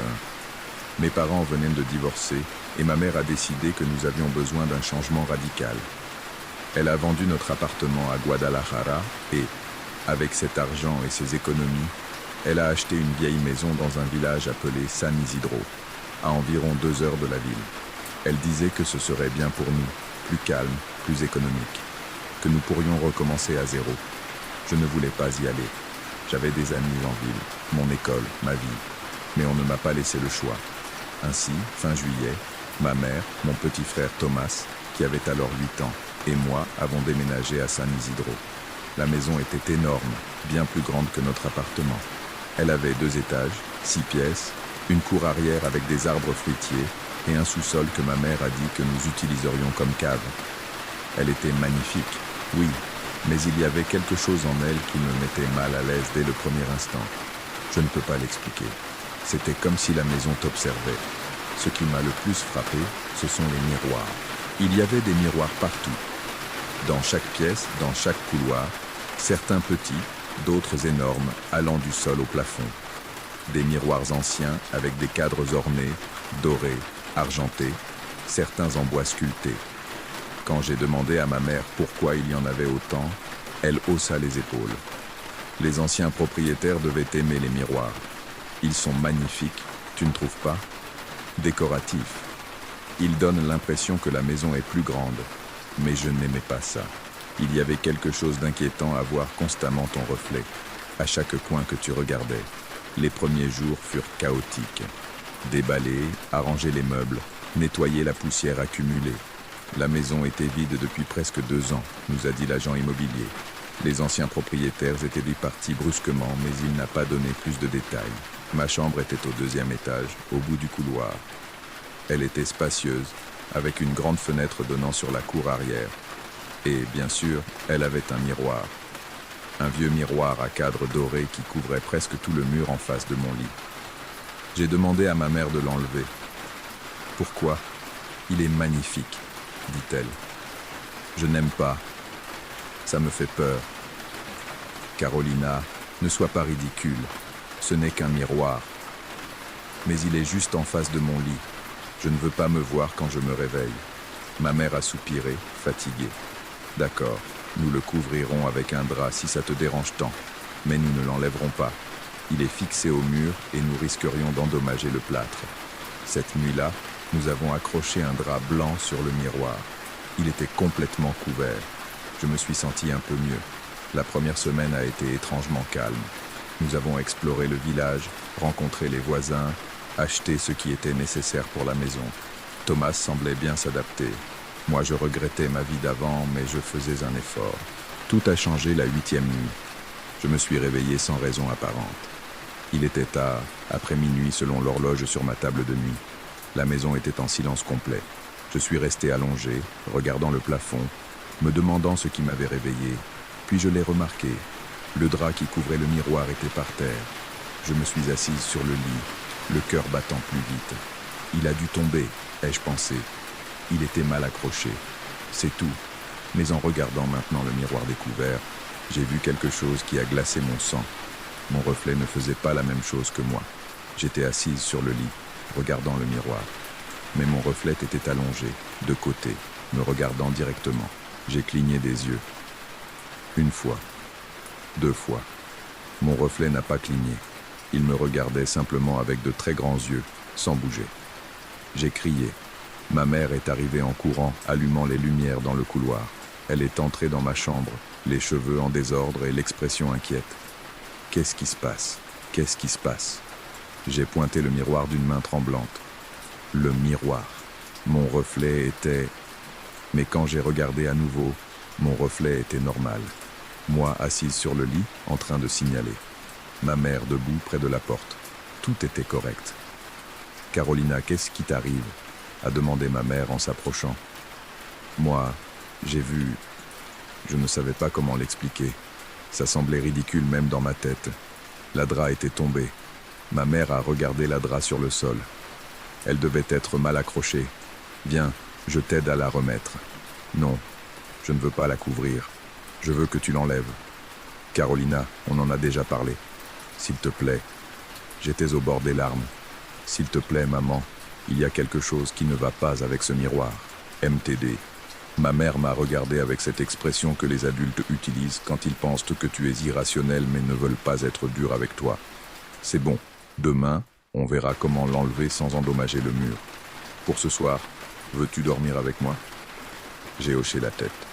Cette nuit-là, j'ai dormi dans la chambre de ma mère, blotti contre elle comme quand j'étais petite. Le lendemain matin, ma mère a essayé d'enlever le miroir. Mais il s'est avéré qu'il était collé au mur avec une sorte de colle industrielle. Nous avons même appelé un voisin qui travaillait dans la construction pour nous aider. Après 1 heure d'essai, il nous a dit que la seule façon de l'enlever serait de le casser, et cela pourrait être dangereux en plus d'apporter de la malchance selon lui. Sont 7 ans de malchance si tu as brisé un miroir, dit-il, mi-ironique, mi-sérieux. Ma mère a décidé de le laisser, mais elle m'a changé de chambre. Je suis déménagé dans une plus petite de l'autre côté du couloir. Cette chambre n'avait qu'un petit miroir au-dessus de la coiffeuse, facile à couvrir. Je pensais que cela résoudrait le problème, mais cela l'a simplement empiré. Parce que même si je n'étais plus dans la chambre avec le grand miroir, la chambre était toujours là, de l'autre côté du couloir. Et le soir, quand tout était sombre et silencieux, j'entendais parfois des bruits venant de là-bas, des craquements, comme si quelqu'un marchait sur le parquet en bois, des murmures, très faibles, impossibles à comprendre, et une fois, un rire, doux, féminin, qui s'est arrêté brusquement. Je n'ai rien dit à ma mère. Je savais qu'elle ne me croirait pas, mais Thomas m'a cru. Un après-midi, 2 semaines après notre déménagement, Thomas est venu dans ma chambre. Il avait l'air effrayé. « Caro, je peux te raconter quelque chose de bizarre. » « Bien sûr. Que se passe-t-il » Il s'est assis sur mon lit, enroulé autour de ses genoux. Parfois, je vois des choses dans les miroirs. Ma peau s'est hérissée. Quel genre de choses? Des personnes qui ne devraient pas être là. Comme hier, j'étais dans le salon en train de jouer à des jeux vidéo et j'ai regardé le grand miroir au-dessus de la cheminée. J'ai vu une fille debout derrière le canapé, mais quand je me suis retourné, il n'y avait personne. À quoi ressemblait-elle? Je ne sais pas. Tout est allé très vite. Elle avait de longs cheveux foncés et une robe blanche. Mais quand j'ai regardé à nouveau dans le miroir, elle n'était plus là. « Tu l'as dit à maman? Il secoua la tête. Elle ne va pas me croire. Elle dira que c'est mon imagination. Il avait raison. Et le pire, c'est que je savais que ce n'était pas son imagination. Parce que moi aussi j'avais commencé à voir des choses. Des ombres qui bougeaient dans les reflets quand personne d'autre n'était prêt. Des figures floues dans les coins des miroirs qui disparaissaient quand on les regardait directement. Et des visages. Juste une seconde, une fraction de seconde. Un visage qui n'était pas le tien te regardant depuis le cristal. J'ai dit à Thomas que nous devions être prudents, que nous ne devrions pas être seuls près des grands miroirs, que si nous voyions quelque chose d'étrange, nous ne devrions pas le regarder fixement. Pourquoi pas? A-t-il demandé. Je ne sais pas. Je ressens juste que c'est ce qu'il faut faire. Mais je n'ai pas suivi mon propre conseil. C'était une nuit de vendredi, 3 semaines après notre déménagement. Ma mère était sortie dîner avec de nouvelles amies du village. Thomas et moi étions seuls. Il s'était endormi tôt après avoir regardé un film. J'étais dans le salon, lisant un livre, essayant d'ignorer les miroirs qui m'entouraient. Alors j'ai entendu le piano. La maison avait un vieux piano dans ce que ma mère appelait la salle de musique. Une petite pièce au premier étage que nous n'avions pas encore entièrement meublée. Le piano était venu avec la maison, désaccordé et couvert de poussière. Les notes étaient simples, répétitives, comme si quelqu'un appuyait sur les mêmes touches encore et encore. Pling, pling, pling. Je me suis levé et j'ai marché vers la salle de musique. La porte était entr'ouverte. Je l'ai poussée doucement et j'ai regardé à l'intérieur. Personne ne jouait du piano. Les touches bougeaient toutes seules, s'enfonçant et se relevant, produisant ces notes monotones. Pling, pling, pling. J'aurais dû partir. J'aurais dû courir, prendre Thomas et quitter la maison. Mais la curiosité, ou peut-être quelque chose de plus, m'a fait entrer. Il y avait aussi un miroir dans cette pièce. Un miroir en pied dans le coin. En marchant vers le piano, mon reflet bougeait avec moi. Normal, correct. Les touches ont cessé de bouger brusquement. Le silence était assourdissant. Et alors, dans le miroir, j'ai vu quelque chose qui a arrêté mon monde. Il y avait quelqu'un debout derrière moi dans le reflet. Une fille, comme Thomas l'avait décrite. Cheveux longs et noirs. Robe blanche, sale et déchirée. Elle était juste derrière moi, si proche que je pouvais toucher son épaule. Je me suis tourné violemment. Il n'y avait personne derrière moi. J'ai regardé à nouveau dans le miroir. La fille était toujours là, dans le reflet. Maintenant, elle souriait. C'était un sourire horrible, trop large, trop étendu pour son visage. Et alors, elle a parlé, pas à voix haute. Ses lèvres bougeaient dans le reflet et sa voix résonnait dans ma tête. Je veux jouer. Je reculais, trébuchant sur mes propres pieds. Je tombais au sol. Le miroir était maintenant à quelques mètres, mais je pouvais voir clairement la scène reflétée. La petite fille était agenouillée à côté de moi dans le reflet, approchant son visage du mien. « Pourquoi ne joues-tu pas avec moi? Je suis toute seule depuis si longtemps. Sors d'ici !» criai-je, ma voix se brisant. Tout le monde est parti. Ceux d'avant sont partis. Mais vous êtes restés. Finalement, quelqu'un est resté. Je me suis traîné en arrière, vers la porte. La fille dans le miroir me suivait, bougeant par à-coups, de manière peu naturelle, comme une marionnette. « Ne pars pas. Si tu pars, je vais me fâcher. Tu n'aimeras pas quand je serai en colère. » Je suis arrivé à la porte. Je me suis levé et j'ai couru. J'ai couru vers les escaliers. J'ai monté 2 à 2. Je suis entré dans la chambre de Thomas et j'ai verrouillé la porte. Thomas s'est réveillé en sursaut. « Caro, qu'est-ce qui se passe? Nous devons quitter cette maison, dis-je en haletant. Il y a quelque chose de mauvais ici, quelque chose de très mauvais. Thomas s'est levé du lit, effrayé par mon ton. Qu'as-tu vu? Une fille, dans le miroir. Elle m'a parlé. Thomas, ce n'était pas mon imagination, c'était réel. Je te crois, dit-il rapidement. Je te crois parce que je l'ai aussi vue plusieurs fois. Pas seulement cette fois. Je la vois presque toutes les nuits dans le miroir de ma chambre. Parfois, elle me regarde simplement. D'autres fois, elle bouge les lèvres comme si elle parlait. Mais je n'entends rien. Nous sommes restés là, dans sa chambre, en attendant que ma mère revienne. Mais les heures passaient et elle n'arrivait pas. J'ai essayé de l'appeler, mais son téléphone était éteint. Vers 2 heures du matin, nous avons entendu un coup, puis un autre, et encore un autre. Il venait du couloir. On aurait dit que quelqu'un frappait aux portes une par une en s'approchant. Bang, bang, bang. Chaque coup plus proche, plus fort. Il vient par ici, chuchota Thomas, les yeux très ouverts. Bang, bang, bang. La porte de la chambre voisine. Bang, bang, bang. Notre porte. Et puis le silence. Nous avons attendu. 30 secondes. 1 minute. 2 minutes. Rien. Et puis nous avons entendu sa voix. Pas dans nos têtes cette fois. C'était une voix réelle, venant de l'autre côté de la porte. La voix d'une petite fille, chantant. Les bons enfants jouaient avec moi. Les mauvais enfants doivent partir. 1, 2, 3. Qui veut se cacher? 4, 5, 6. Je vais vous trouver. La chanson continua, encore et encore, pendant ce qui sembla des heures. Thomas et moi nous sommes embrassés, tremblants, pleurant en silence. Finalement, nous avons entendu la voiture de ma mère entrer dans le garage. La porte principale s'ouvrant. Ses pas dans les escaliers. La chanson s'est arrêtée immédiatement. Ma mère a frappé à notre porte. « Enfant, pourquoi êtes-vous ensemble? Quelque chose ne va pas ?» J'ai ouvert la porte et je me suis jeté dans ses bras. « Maman, nous devons quitter cette maison.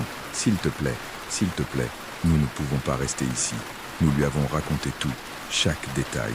Au début, elle pensait que nous avions fait des cauchemars partagés, mais quand elle a vu à quel point nous étions terrifiés, à quel point nous étions sérieux, son expression a changé. « Je vais enquêter sur cette maison demain », a-t-elle finalement dit. « Mais pour cette nuit, nous dormirons tous ensemble dans ma chambre, d'accord ?» Nous avons hoché la tête. Le lendemain matin, ma mère est allée aux archives municipales et au journal local pour enquêter sur l'histoire de notre maison. Ce qu'elle a trouvé était troublant. La maison avait été construite en 1920 par une famille riche. En 1952, un couple y vivait avec leur fille unique, une petite fille de 7 ans appelée Lucia. La mère était une femme obsédée par la beauté et l'apparence. Elle a rempli la maison de miroirs pour, selon elle, multiplier la beauté.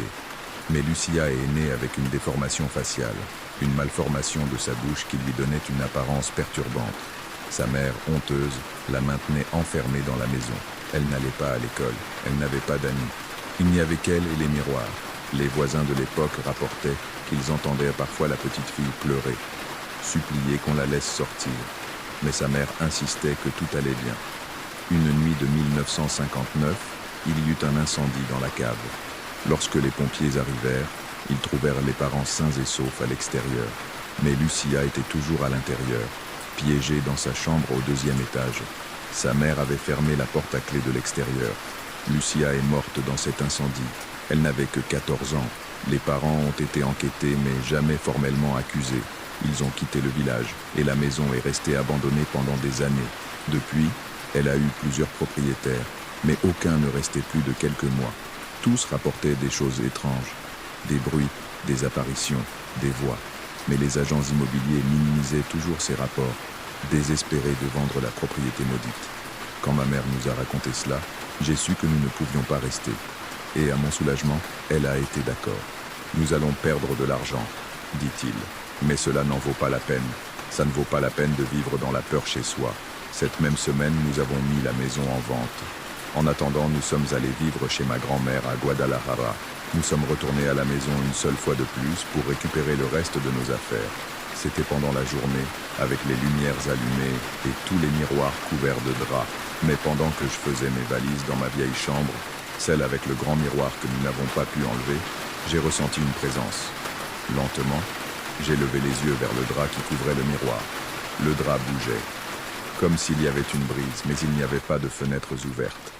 Et alors j'ai vu une petite protubérance, comme si quelqu'un appuyait de l'autre côté, depuis l'intérieur du miroir. Je suis sorti de cette chambre et je n'y suis jamais retourné. Finalement, après 6 mois, quelqu'un a acheté la maison. Un jeune couple sans enfants. Ma mère a essayé de les avertir, mais ils pensaient que ce n'était que des superstitions. Je ne sais pas ce qui leur est arrivé. Je ne veux pas le savoir. Il s'est passé 23 ans depuis lors. Maintenant, je vis à Monterrey. J'ai ma propre famille, une vie normale. Mais il y a quelque chose que je n'ai jamais pu surmonter, ma relation avec les miroirs. Je n'en ai aucun chez moi. pas un seul. Mon mari pense que c'est une excentricité. Mes enfants se plaignent parfois. Mais moi, je ne peux pas. Je ne peux tout simplement pas avoir de miroir autour de moi. Parce que parfois, quand je passe devant une fenêtre la nuit et que je vois mon reflet, ou quand j'entre dans une salle de bain publique avec de grands miroirs, je vois quelque chose du coin de l'œil. Une petite fille aux cheveux sombres et vêtue de blanc, debout juste derrière moi, souriant. Et même si je sais que lorsque je me tournerai, il n'y aura personne là, cette image me hante. Elle me hantera toujours, parce que Lucia ne voulait pas que nous partions. Et je pense qu'une partie d'elle ne m'a jamais laissé partir. C'était l'expérience que Carolina a vécue il y a plus de 2 décennies. Elle m'a dit que l'écrire a été cathartique, que peut-être la partager aiderait d'autres personnes qui ont vécu quelque chose de similaire à se sentir moins seules. Si toi aussi tu as une histoire sur des maisons hantées, des miroirs, ou toute expérience paranormale qui t'a marqué, laisse-la moi dans les commentaires. Chaque histoire mérite d'être écoutée et respectée. Merci de m'avoir accompagné jusqu'ici. Repose-toi bien et on se retrouve pour la prochaine histoire.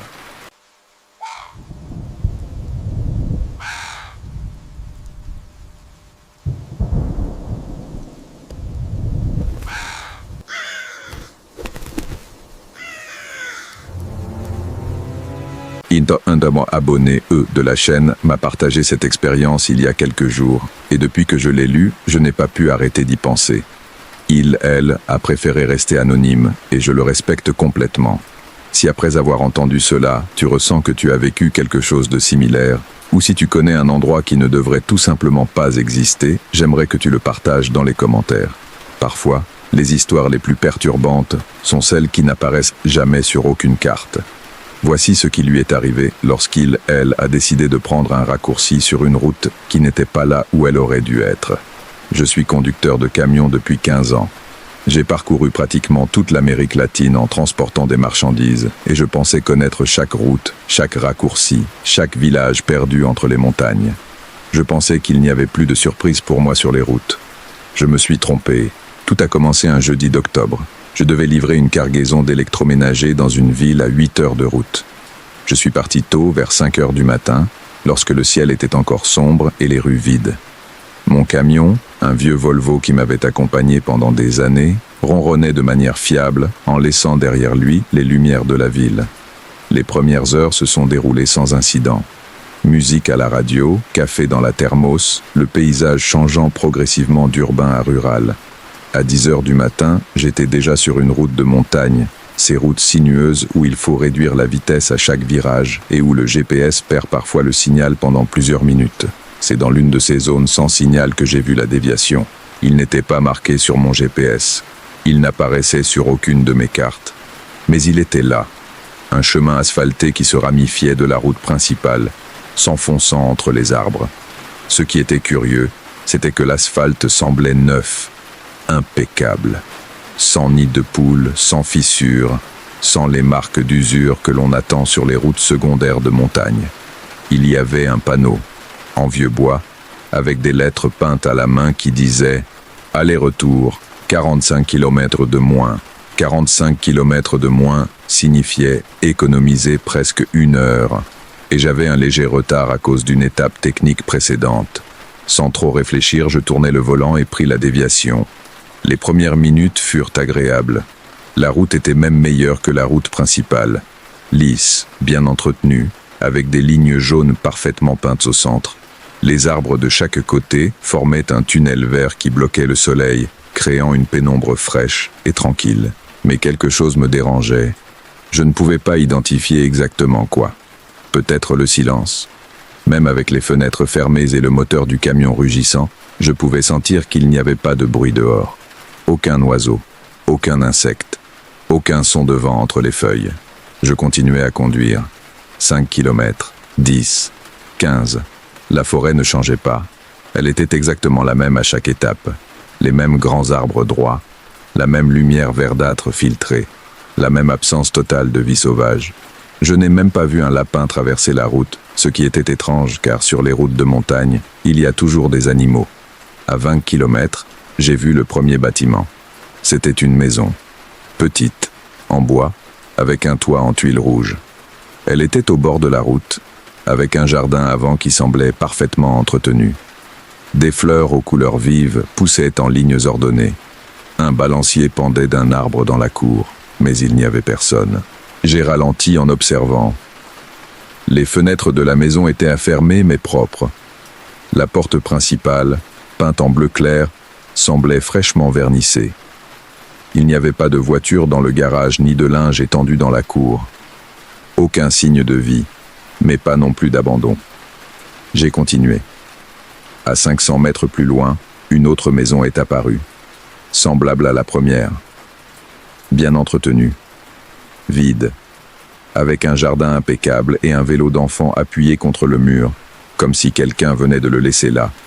Et puis une autre maison, et encore une autre. Je commençais à sentir une boule au ventre. À 25 km du détour, la forêt s'est ouverte et un village entier est apparu devant moi. Il n'était pas grand. Peut-être 50 ou 60 maisons réparties de chaque côté de la route. Il y avait une place centrale avec une fontaine, une petite église avec un clocher blanc, une épicerie, une école, un parc pour enfants avec des balançoires qui se balançaient doucement, même s'il n'y avait pas de vent. Tout était absolument impeccable et absolument vide. Je m'ai arrêté le camion au milieu de la rue principale. J'ai coupé le moteur.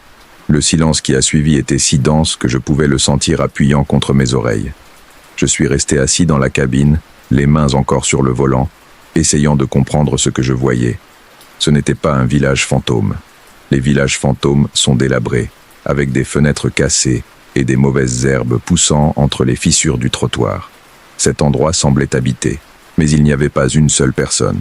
Aucune voiture garée, aucune lumière allumée dans aucune maison, aucun son de télévision ou de radio. Rien. J'ai regardé mon téléphone. Pas de signal, comme je m'y attendais. J'ai regardé l'horloge du tableau de bord. 11h34. Quelque chose dans mon instinct me criait de démarrer le camion et de partir immédiatement. Mais une autre partie de moi, la partie curieuse, avait besoin de comprendre ce qu'était cet endroit. J'ai ouvert la porte de la cabine et je suis descendu. L'air dehors était calme, ni froid ni chaud, neutre, comme si la température n'existait pas. Mes bottes frappèrent le pavé avec un son qui résonna plus fort que d'habitude dans ce silence absolu. Je marchais vers la place centrale. Chaque pas résonnait. Je pouvais entendre ma propre respiration, le frottement de mes vêtements, le craquement des semelles de mes bottes. Mais rien d'autre. La fontaine au centre de la place avait de l'eau cristalline. Elle coulait, se déplaçait en cercle parfait. Je m'approchai et touchai l'eau de la main. Elle était glacée, réelle. Elle mouilla ma peau et je sentis le froid monter le long de mon bras. Je regardais autour de la place.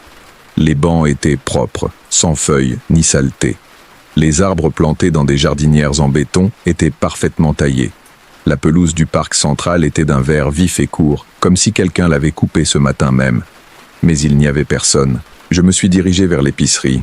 La porte était fermée, mais pas à clé. Je l'ai poussée doucement et elle s'est ouverte, faisant sonner une petite cloche au-dessus du cadre. À l'intérieur, les étagères étaient entièrement approvisionnées.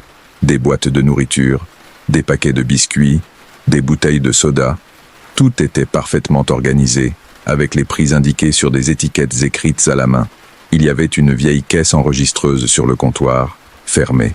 Un calendrier sur le mur affichait le bon mois, octobre. Mais l'année sur le calendrier datait de 30 ans auparavant. J'ai ressenti un frisson parcourir mon dos. Je suis sorti rapidement du magasin. La petite cloche a sonné à nouveau, trop fort dans ce silence antinaturel. J'ai décidé de vérifier l'église. Peut-être y trouverais-je des réponses, ou au moins une piste sur ce qui était arrivé aux gens de ce village. La porte de l'église était en bois lourd, sculptée de scènes bibliques. Elle était entr'ouverte. Je l'ai poussée complètement et suis entré. L'intérieur était frais et sentait la cire, bien qu'aucune bougie ne fût allumée. Les bancs en bois étaient alignés en rangées parfaites. L'autel au fond avait un Christ en croix, des fleurs fraîches de chaque côté et un livre ouvert qui semblait être une Bible. Je me suis promené dans le couloir central. Mes pas faisaient écho contre les murs en pierre. Je suis arrivé jusqu'à l'autel et j'ai regardé le livre. Ce n'était pas une Bible, c'était un registre. Un livre de noms, écrits à la main à l'encre noire. Page après page, des noms, des centaines d'entre eux, tous avec la même date à côté, le 17 octobre 1994. Je sentais mon cœur battre plus vite. C'était le 17 octobre, le même jour, Mais 30 ans plus tard, je tournais les pages avec des doigts tremblants. Chaque nom avait une brève annotation à côté. Maria Santos, accepté. José Ramirez, accepté. Carmen Lopez, accepté. Pedro Martinez, accepté. Page après page. Tous avaient accepté. Accepté quoi? Je continuais à vérifier jusqu'à ce que j'arrive aux dernières entrées. Là, le motif changeait. Ana Ruiz, rejeté. Miguel Torres, rejeté. Isabel Mendoza, rejeté. Seulement 3 noms. 3 personnes qui avaient rejeté ce qui leur avait été offert. Et à côté de ces 3 noms, écrites à l'encre rouge, il y avait 3 mots qui glacèrent mon sang. Reste avec nous. Je fermai le livre d'un coup. Le son résonna dans toute l'église comme un tonnerre. Je devais partir d'ici. Je devais retourner à mon camion et quitter cet endroit immédiatement. Je suis sorti en courant de l'église. Le soleil était toujours caché derrière des nuages bas que je ne me souvenais pas avoir vus auparavant. La lumière était grise, plate, sans ombre définie. Je courus vers l'endroit où j'avais laissé mon camion, dans la rue principale en face de la place. Il n'était pas là. Je me suis arrêté brusquement, haletant, regardant l'espace vide où j'avais stationné il y a à peine 10 minutes. Le camion avait disparu. Il n'y avait aucune trace de pneu, aucun signe qu'il ait été là. La panique a commencé à m'envahir. « Salut !» ai-je crié. Ma voix a rebondi entre les bâtiments vides. Y a-t-il quelqu'un ici? Rien. Juste l'écho de mes propres mots qui s'estompaient dans l'air calme. Je me suis mis à marcher rapidement dans la rue principale, cherchant mon camion, cherchant une explication. Je suis passé devant l'école. Les fenêtres montraient des salles de classe entièrement équipées, des tableaux avec des devoirs écrits, des pupitres ordonnés, des sacs à dos suspendus au dossier des chaises, comme si les élèves avaient disparu en plein cours. Je suis passé devant un restaurant. À travers la fenêtre, je pouvais voir des tables dressées avec des couverts et des assiettes, des verres remplis d'eau, de la nourriture dans les assiettes, comme si quelqu'un s'apprêtait à manger et s'était simplement évaporé. Cet endroit n'était pas abandonné. Il était figé, suspendu au moment précis où quelque chose s'était produit. J'ai continué à marcher jusqu'à la fin du village. Là, le chemin poursuivait son chemin dans la forêt. Une pancarte en bois peinte à la main disait « Sortie, 20 km ». Je n'avais pas le choix. Mon camion avait disparu. Je ne pouvais pas revenir par où j'étais venu sans véhicule. Je devais continuer et faire confiance que cette route me ramènerait quelque part de réel, quelque part qui existait sur les cartes. J'ai commencé à marcher. La forêt autour du chemin était identique à celle que j'avais traversée dans le camion. Des arbres parfaitement droits, une lumière verdâtre, un silence absolu. Mais maintenant que j'y allais à pied, je pouvais remarquer des détails que je n'avais pas vus depuis la cabine. Les arbres n'avaient pas d'écorce. Ou mieux dit, ce qui semblait être de l'écorce de loin, de près révélait être quelque chose de plus. Une surface lisse, sans texture, comme si c'était des colonnes peintes pour ressembler à des arbres mais sans en être vraiment. Je me suis approché d'un et je l'ai touché. Il était froid, dur, pas comme du bois, comme de la pierre, ou comme quelque chose que je n'avais jamais touché auparavant. J'ai rapidement retiré ma main et j'ai continué à marcher.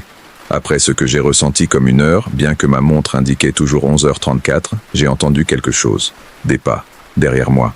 Je me suis arrêté. Les pas se sont arrêtés aussi. Je me suis tourné lentement. Il n'y avait personne sur le chemin. Juste la ligne droite d'asphalte parfait disparaissant entre les arbres faux. J'ai attendu. J'ai retenu mon souffle. Les pas recommencèrent, plus proches maintenant. Définitivement derrière moi. Mais quand je regardais, il n'y avait rien de visible. Je me mis à marcher plus vite. Les pas me suivaient, maintenant le même rythme, comme un écho déformé de mes propres mouvements. Je courus, les pas coururent aussi, plus vite, plus proche. Je pouvais sentir quelque chose s'approcher, même si je ne pouvais pas le voir. Une présence, une intention. Devant, entre les arbres, apparut une silhouette. Elle était humaine, ou du moins elle en avait l'apparence. Elle se tenait au milieu du chemin, complètement immobile, m'observant. Je m'arrêtais, haletant à cause de l'effort de courir. La figura no se movió. Era una mujer. Vestía un vestido simple, de color azul claro. Su cabello largo caía sobre sus hombros. Su rostro no tenía rasgos. No había ojos. No había nariz. No había boca. Solo una superficie lisa donde debería haber un rostro. Retrocedí un paso. La figura inclinó la cabeza hacia un lado, un gesto curiosamente humano viniendo de algo tan obviamente inhumano. ¿Quién eres?, logré preguntar, aunque mi voz salió como un susurro ronco. La figura no respondió. No tenía boca con la cual responder. Pero entonces escuché una voz. No venía de ella. Venía de todas partes a la vez. Del aire mismo. Un visitante, dijo la voz. Era femenina pero extraña, como múltiples voces hablando al unísono con un ligero desfase. Hace mucho que no tenemos visitantes. ¿Dónde estoy?, pregunté. ¿Qué es este lugar? Hogar, respondió la voz. Era un hogar para muchos, pero hicieron una elección, y las elecciones tienen consecuencias. La figure sans visage commença à marcher vers moi, lentement. Ses pieds ne faisaient pas de bruit en touchant l'asphalte. Ceux qui ont accepté, poursuivit la voix, sont partis ailleurs, un endroit meilleur, nous ont-ils promis. Un endroit où il n'y aurait jamais de souffrance ni de douleur. Tout ce qu'ils avaient à faire, c'était partir, tout abandonner, le laisser derrière. Je me suis forcé à ne pas reculer davantage, à rester ferme même si chaque instinct dans mon corps me criait de fuir. Et ceux qui n'ont pas accepté ? Demandai-je, en me rappelant les 3 noms dans le livre de l'Église. La figure s'arrêta à quelques mètres de moi. Elle pencha la tête de l'autre côté. Ceux qui n'ont pas accepté, dit la voix, maintenant plus proche, plus intime, comme si elle murmurait directement à mon oreille, sont restés. Mais ils ne pouvaient pas rester seuls.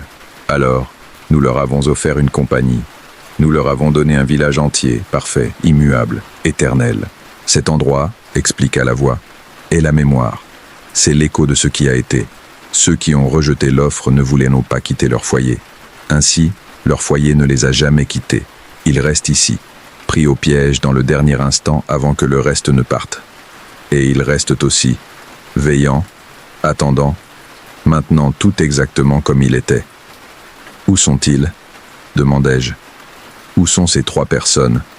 La silhouette sans visage leva un bras et pointa vers l'arrière, vers le village. Ils ne sont jamais partis, dit la voix. Ils sont dans leur maison, à l'église, à l'école, marchant dans les rues qu'ils aimaient, mais ils ne sont plus comme toi.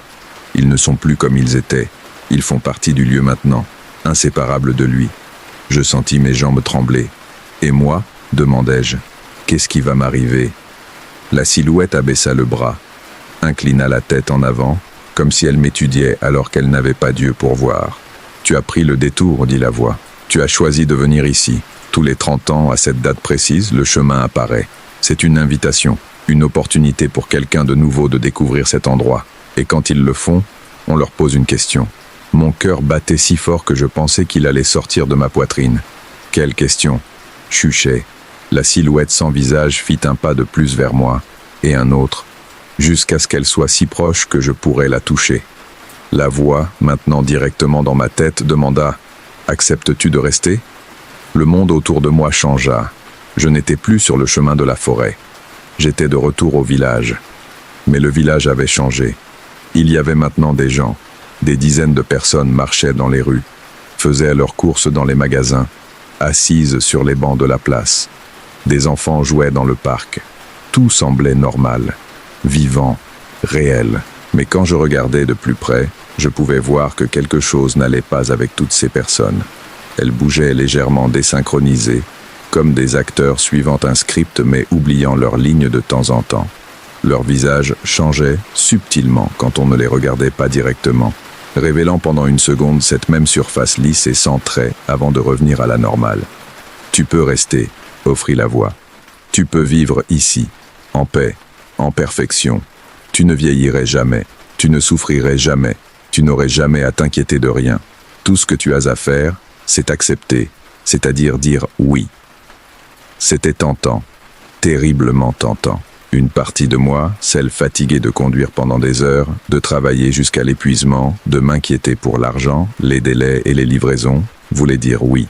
Mais alors je me suis souvenu des noms dans le livre, les 3 qui ont refusé.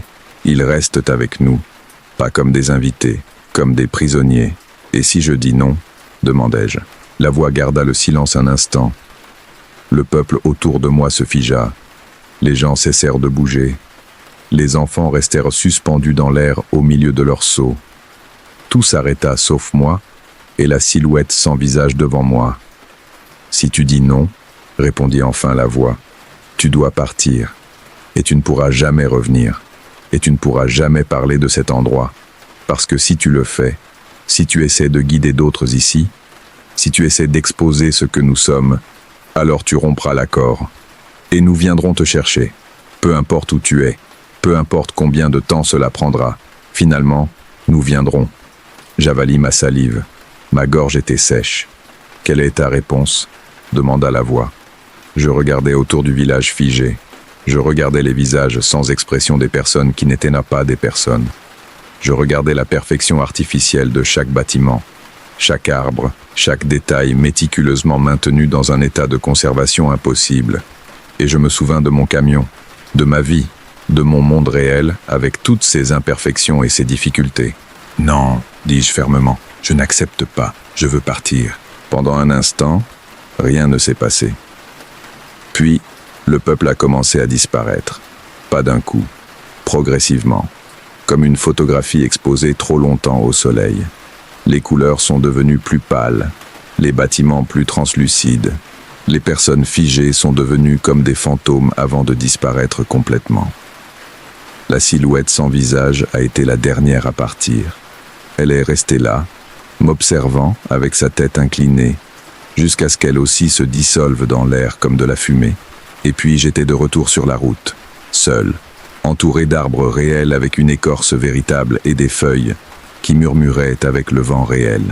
Devant, je pouvais voir la lumière, la vraie lumière du soleil, la sortie de la forêt.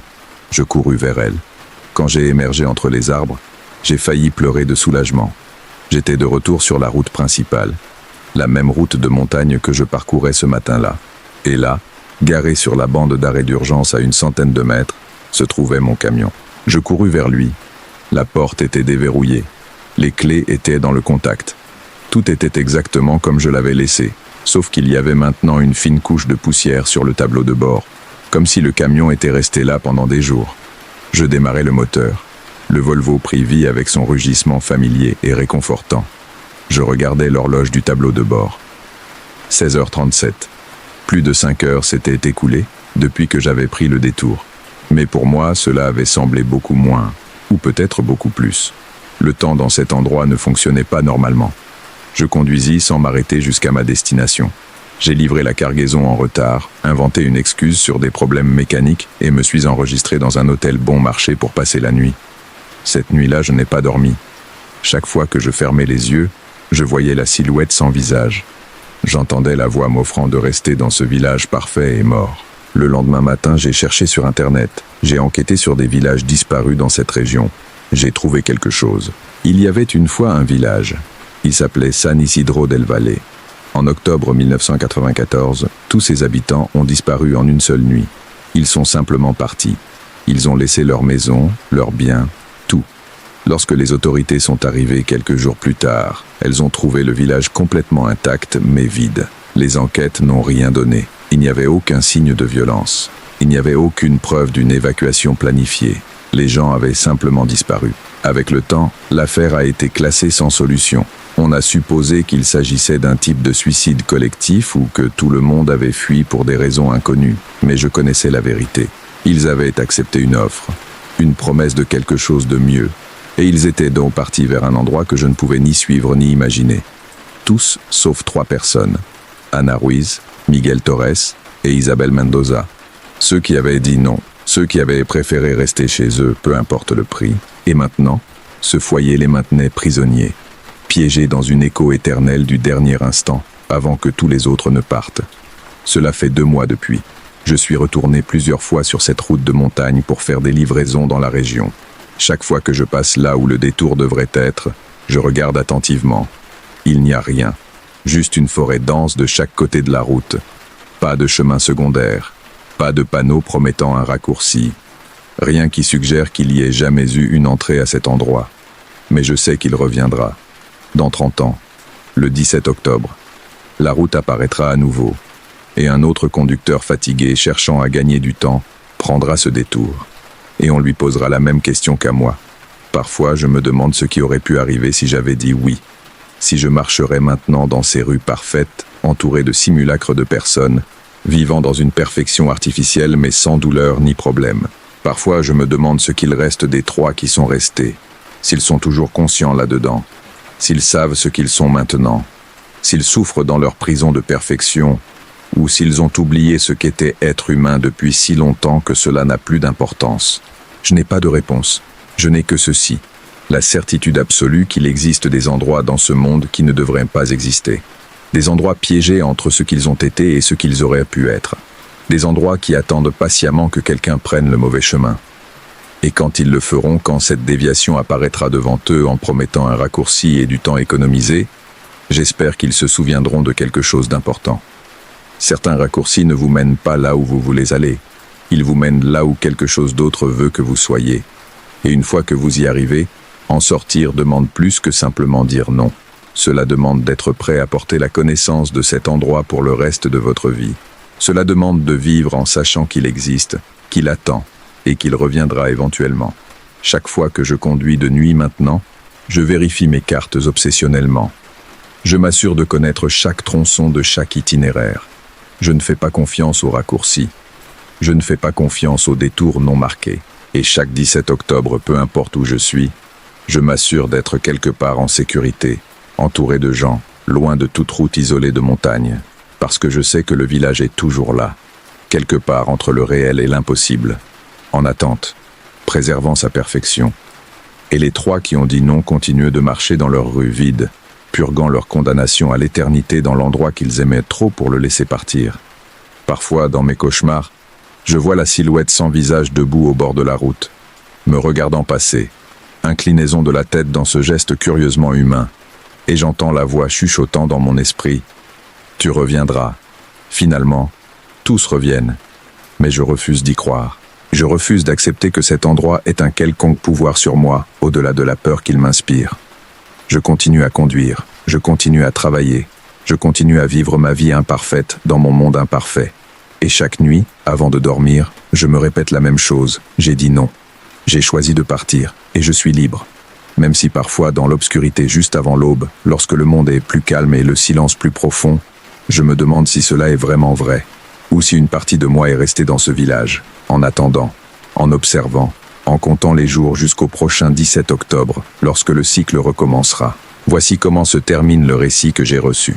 La personne qui me l'a envoyé dit qu'elle n'a plus jamais pris de détour non indiqué clairement sur des cartes officielles. Si tu as déjà vu un détour qui ne devrait pas être là, ou si tu as visité un endroit qui semblait exister hors du temps normal, j'aimerais connaître ton expérience. Laisse-la dans les commentaires. Parfois, partager ces histoires nous aide à traiter l'inexplicable. Conduis prudemment, et rappelle-toi que tous les chemins ne mènent pas là où nous croyons. À bientôt.